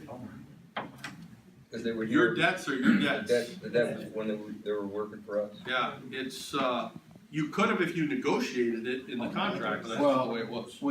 There's a certain point where you hit that you can't recover, and Arizona saw that. I believe, and I've told union leaders this to their face, and remember, I was a union member most of my life, and a union leader, you should be advocating for reform because the time and the circumstances are right that your employees could end up with nothing. And I would much rather deal with stuff in the years I can work than be stuck with nothing when I can't work. And I think they're doing their members a disservice.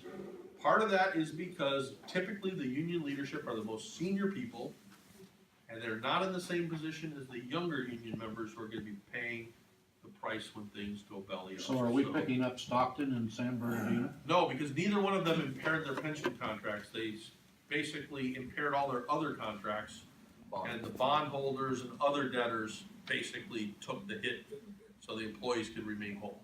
I wanted to, before this ends, I wanted to make a comment that I communicate with a lot of reporters and editors and columnists around the country.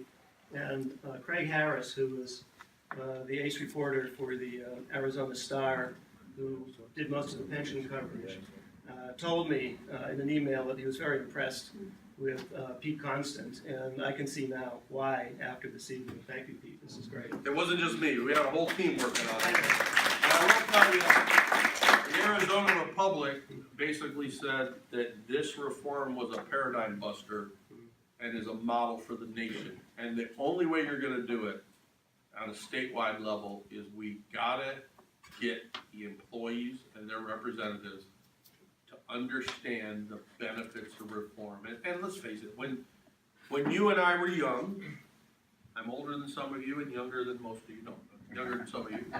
When we were young, we were told if you wanted to live comfortably in retirement, you had to figure out a way to save, and that whatever you cobble together plus Social Security and your employer benefit, you should try and get 60%, maybe 70% of your replacement income, and you would live well.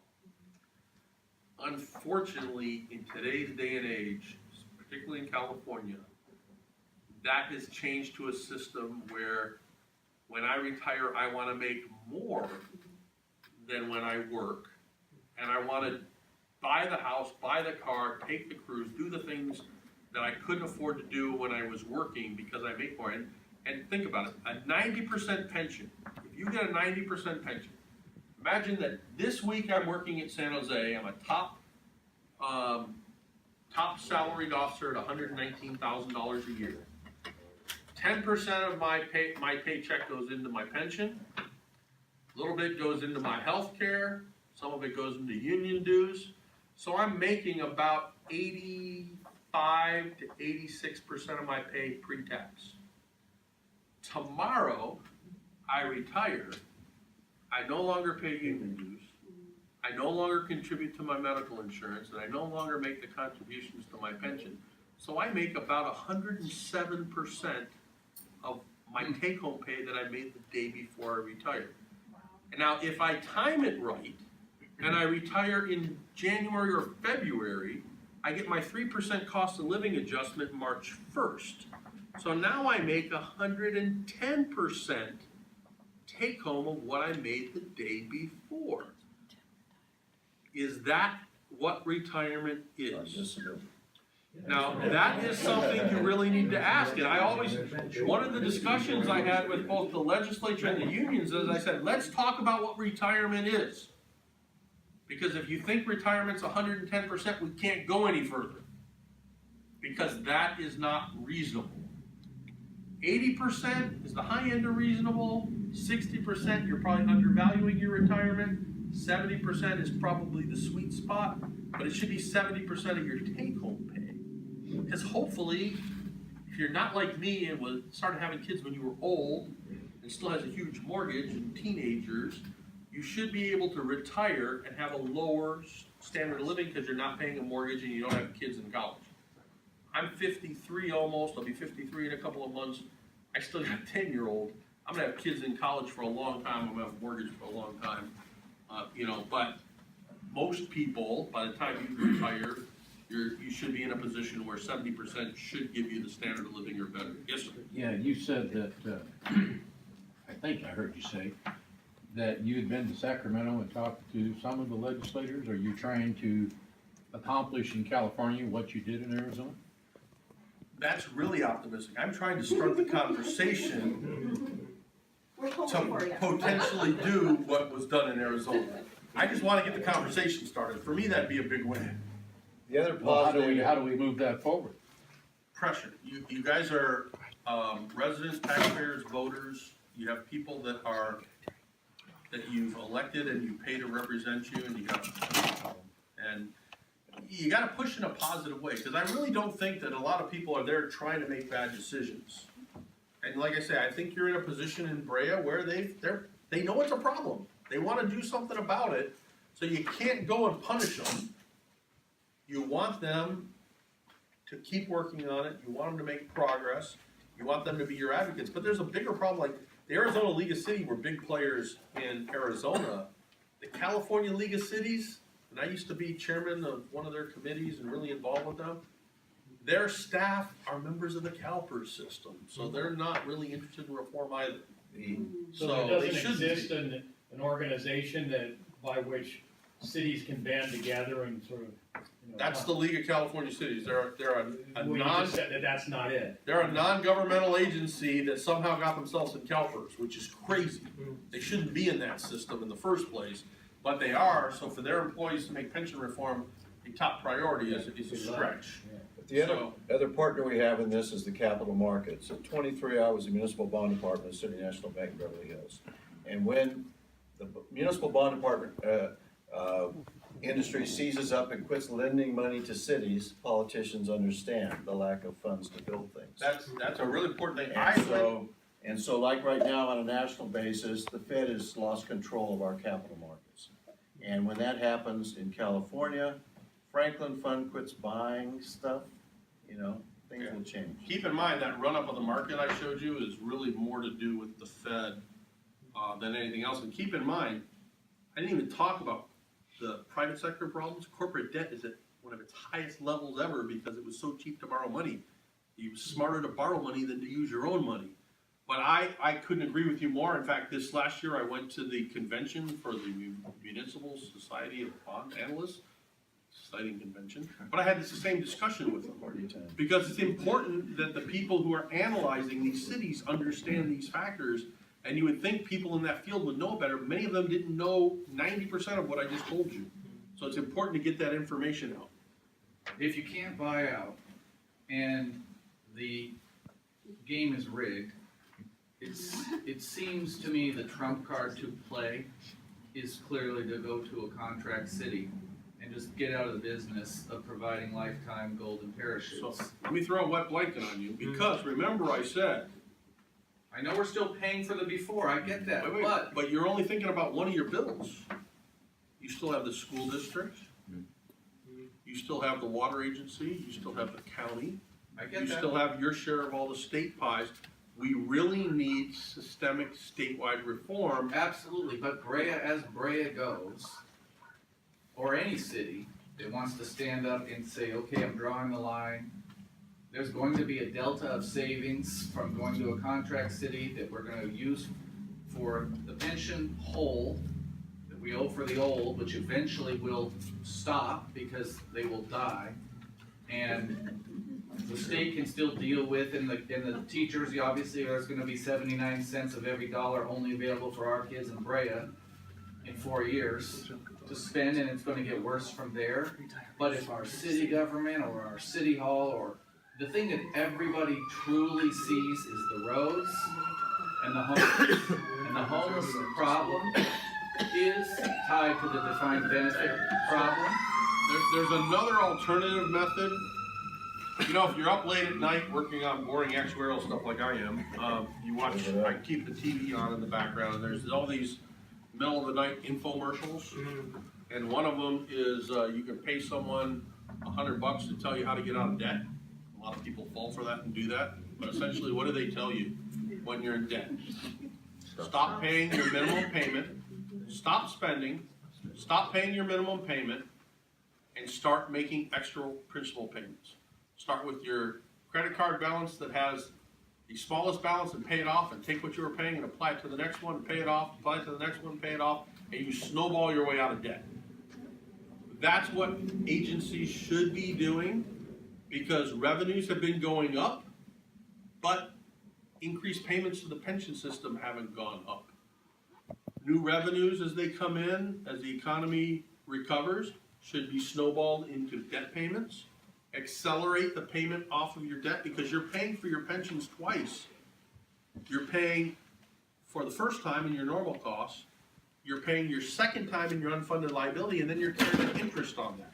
So you start paying that off. If you could come up with a plan, instead of paying off your debt in 30 years like CalPERS wants to do it, pay it off in 20 or 10. We only have 2 or 3% extra after all of these salaries and pension payments now. No, you need to look at your budgets more, because remember, when you get your budget projections for next year, they bake in an across-the-board increase in every department before the ones that they tell you are coming. There's this cost of living factor built into Not it. in ours, we had Yeah, it I frozen for guarantee 7 you. years for. Aren't they in there? Yeah. They're in there. I Projected, just, they're in my truck projected right now. increases for We get a salary. new one, but for 7 years we were frozen.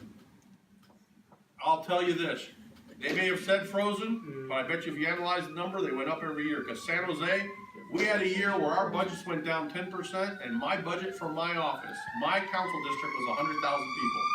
So I had a $650,000 budget in my office to run my district. Our budget went down 10% that year, but I had 3% more when I got my allocation. Because the 13% increase was factored in before the decrease was put in. There's all kind of public agency budgeting. There is no transparency. So there are ways to do that. Quite frankly, I don't care how tight your city's been, there's still waste. There's still operational efficiencies. There's still things that you are doing that are not city government services because the county stopped doing something and you wanted to keep doing it for your residents, or the state stopped doing something and you wanted to do it. There are ways you can squeeze money. It's about priorities, and the community has to decide what is our priority. But why wouldn't they go to the contract city? You said, Accelerate your debt payment, you'll save millions in interest, you'll save millions in unfunded liabilities. well, that's what we would, if we did that, the savings would all go to that, paying down that debt. That's the whole point of it, right? You can't bind the next city council. You cannot tell the city council members that have not been elected yet, or quite frankly, the city council that's there today, you can't tell them next year what they can and can't do with their budget. They can't set a policy that binds future councils. Because every elected body has their own legislative and police powers that they have that cannot be legislated away.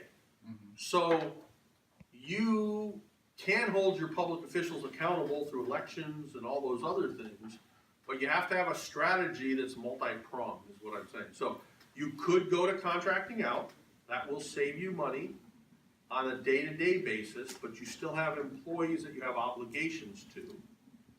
And you often don't have, I'm a proponent of contract cities, by the way. I think it's a good idea. It stops the bleeding at some level. It does stop the bleeding, but the next city council could say, we're not gonna take that 10 million and put it to pensions, we're gonna open up an office of XYZ instead. Well, it's So like, you have what the new San Jose council did. Exactly. They took it away from the voters even more.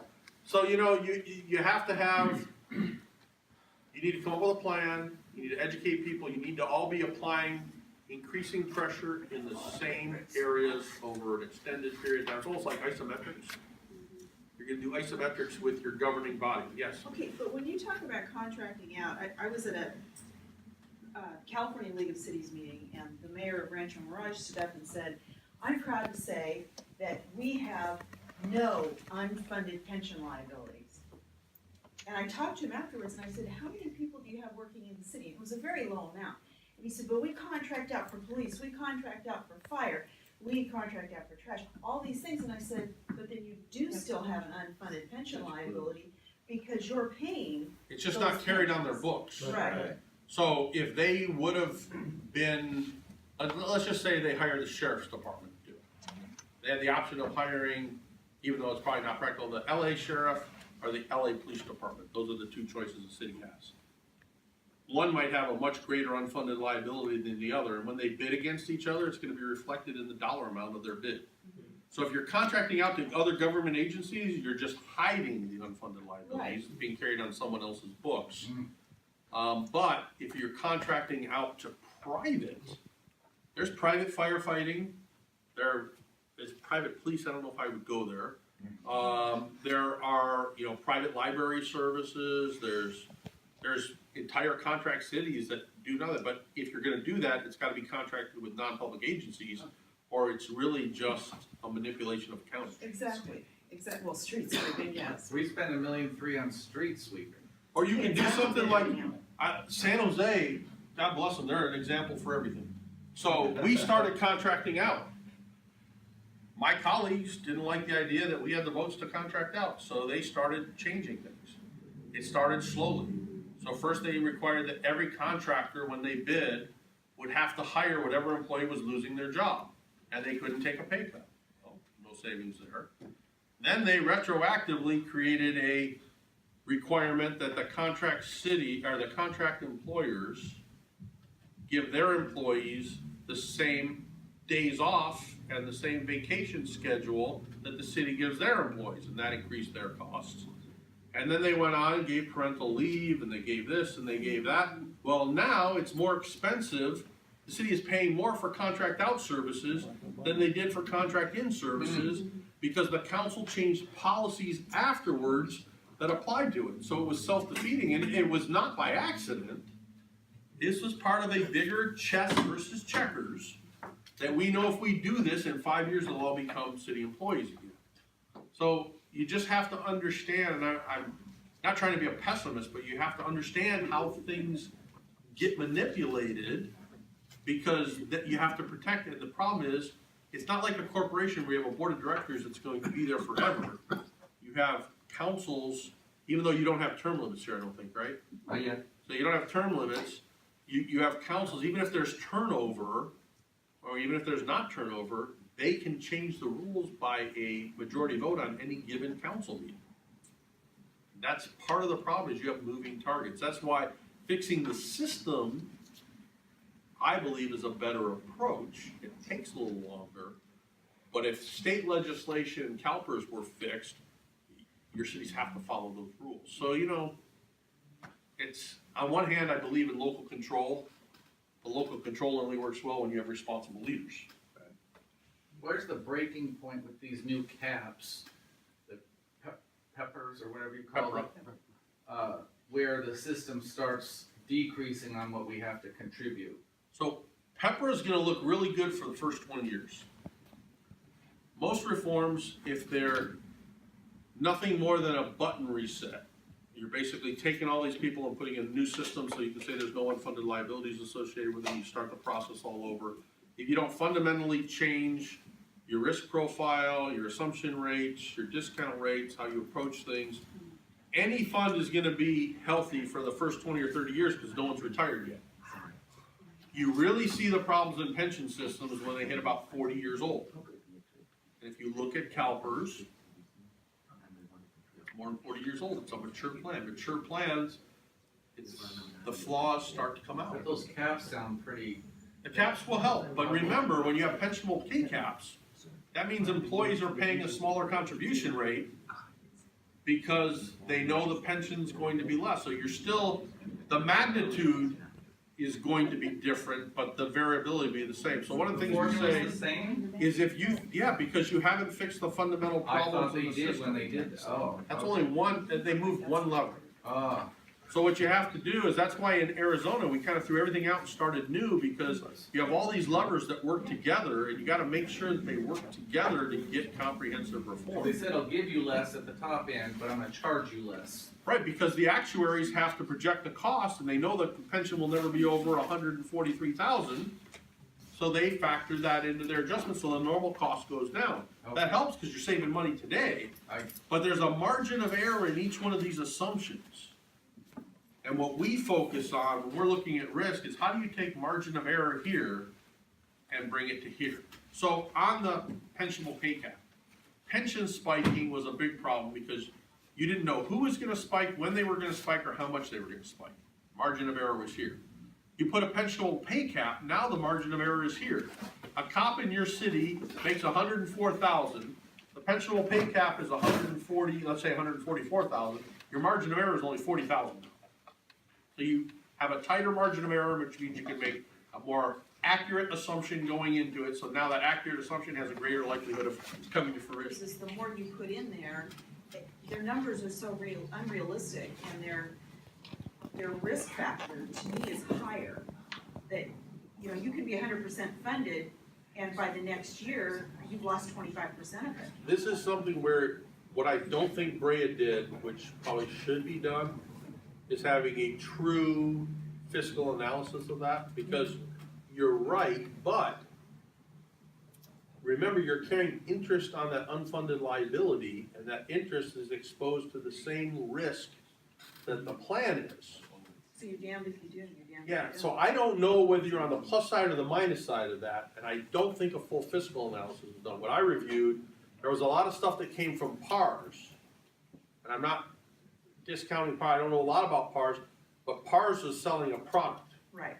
So an independent fiscal analysis would be a very good idea, because what is really the value of that risk reduction, and is it greater than the interest you're paying on the debt you already covered? Karen? Without a drum roll, can Brea hire you? I have some business cards up here. Can Brea hire you or the Reason Foundation to do that? So, the good news is, or the bad news is, we're not available for hiring. The good news is, it's because we're a nonprofit, we won't take money from government agencies, because we wanna be able, or communities, we wanna be able to go and tell people what they need to hear, not what they want to hear. Then you're hired. So can we So bring? I went, like I said, I was in Arizona 3 weeks a month, almost all last year, Wow. much to my wife's dismay. We spent in excess of $100,000 on actuarial analysis for Arizona. We didn't take a dime from it. So this is what we do. We're a nonprofit, just like the SPCA or other nonprofits here. They don't do things to make money. They do it to make a difference, and that's what we do as a think So tank. how do we get you to Brea to make a difference? I'm here. Okay, but I mean, I for came 3 down weeks. I flew down, I'm missing the Memphis and May barbecue competition today, because I didn't look at both my calendars when I said yes. So tomorrow morning, I'm flying to Memphis, Wow. or Little Rock, to pick up my buddy. We're driving to Memphis to see the last day of the competition. But we do, it's what we do. We're working with a handful of other cities. I've been calling and talking to some of your council members. I think there's an opportunity to do something. We are here to help. So we just need to contact Yeah, you. and as you saw, we did a lot of work on the analysis. I didn't even get the final version. We've been working on it nonstop for a couple of weeks, because we put a lot of time and effort into it, because we want to get it right. Sorry, someone over here had their hand up. Well, you know, if you want, it can't be hired by a municipality. You can be hired by a nonprofit organization within that community. We don't get hired, we come do it for free. We have a base of donors. We're, like I said, we've been around since the 60s. We So have, have I. me too, I was born in the 60s. I know you're a little older than me, maybe a year or two, so we have hundreds of donors that give to us regularly for all of our different projects. We apply to foundations for grants to work on this type of stuff. We have a project called the Pension Integrity Project. Our job is to go out and help people wrestle this issue, whether it be from an educational perspective, like we're doing tonight, whether it's an analytical perspective like we've done preparing for this, or whether it's a legislative perspective like we did in Arizona, rolling up our sleeves and really go work with you guys. I'd love to get feedback from you, and we'll see where it goes. We're based right here in LA, so we're close by. I'm north, but he's right here, Westminster. If you could name 2 people in the state of California, number 1 and 2, to have the most impact that you needed to be in a room with to get this California snowball to happen like Arizona, who would the 2 people be? Whoever our next governor is. And I'll tell you, one of the key players for us in Arizona was also the Attorney General, because you need to have buy-in from the people that are gonna litigate with you or against you. So the next Attorney General also, Yeah. or the current? Yeah, and you know, you need the She House, will be. you need the Assembly and the Senate. It's, But the 2 people would be Attorney General and Governor? yeah, they need to be serious. If you have a governor, if Jerry Brown would have, he did a significant step, he had the opportunity to take it further. Have you talked with him about this? No, I haven't talked to him, but when he brought this forward, he said this is the first of several steps we need to take. The follow-up steps haven't Have happened. you tried to talk to him? I haven't personally, no. But he also created the public employee unions in the 70s, didn't he? So, You say right? So, Say it again, Bill. What? Jerry Brown, when he was Governor Moonbeam, created the public employees unions, didn't he? In the 70s? I think so. Yeah. So, bear in mind, I've only been with Reason since March of last year, because I was a council member before that. But I've been working with, we have a team of 5 of us that work on pension things. And we're here to do it. And we got 50 states and we're working with other groups. There's another group called the Retirement Security Initiative we work with. There's the Pew Charitable Trust that does a lot of work in pensions, and we approach it from different perspectives, but we work together, we talk. There's a group of pension reformers that all sort of work together because there may be an area where Reason's a better fit, there may be areas where Pew's a better fit, there may be areas where another group's a better fit. We all kind of try and work together and support each other as we need to, because our goal is to fix the system. Do you think if you were with him for an hour, you could convince him enough that, what path to go down? Depends who the next governor is. The current one. I think with less than 2 years left, we're not gonna see Well, much. obviously it's a process. But I would, yes.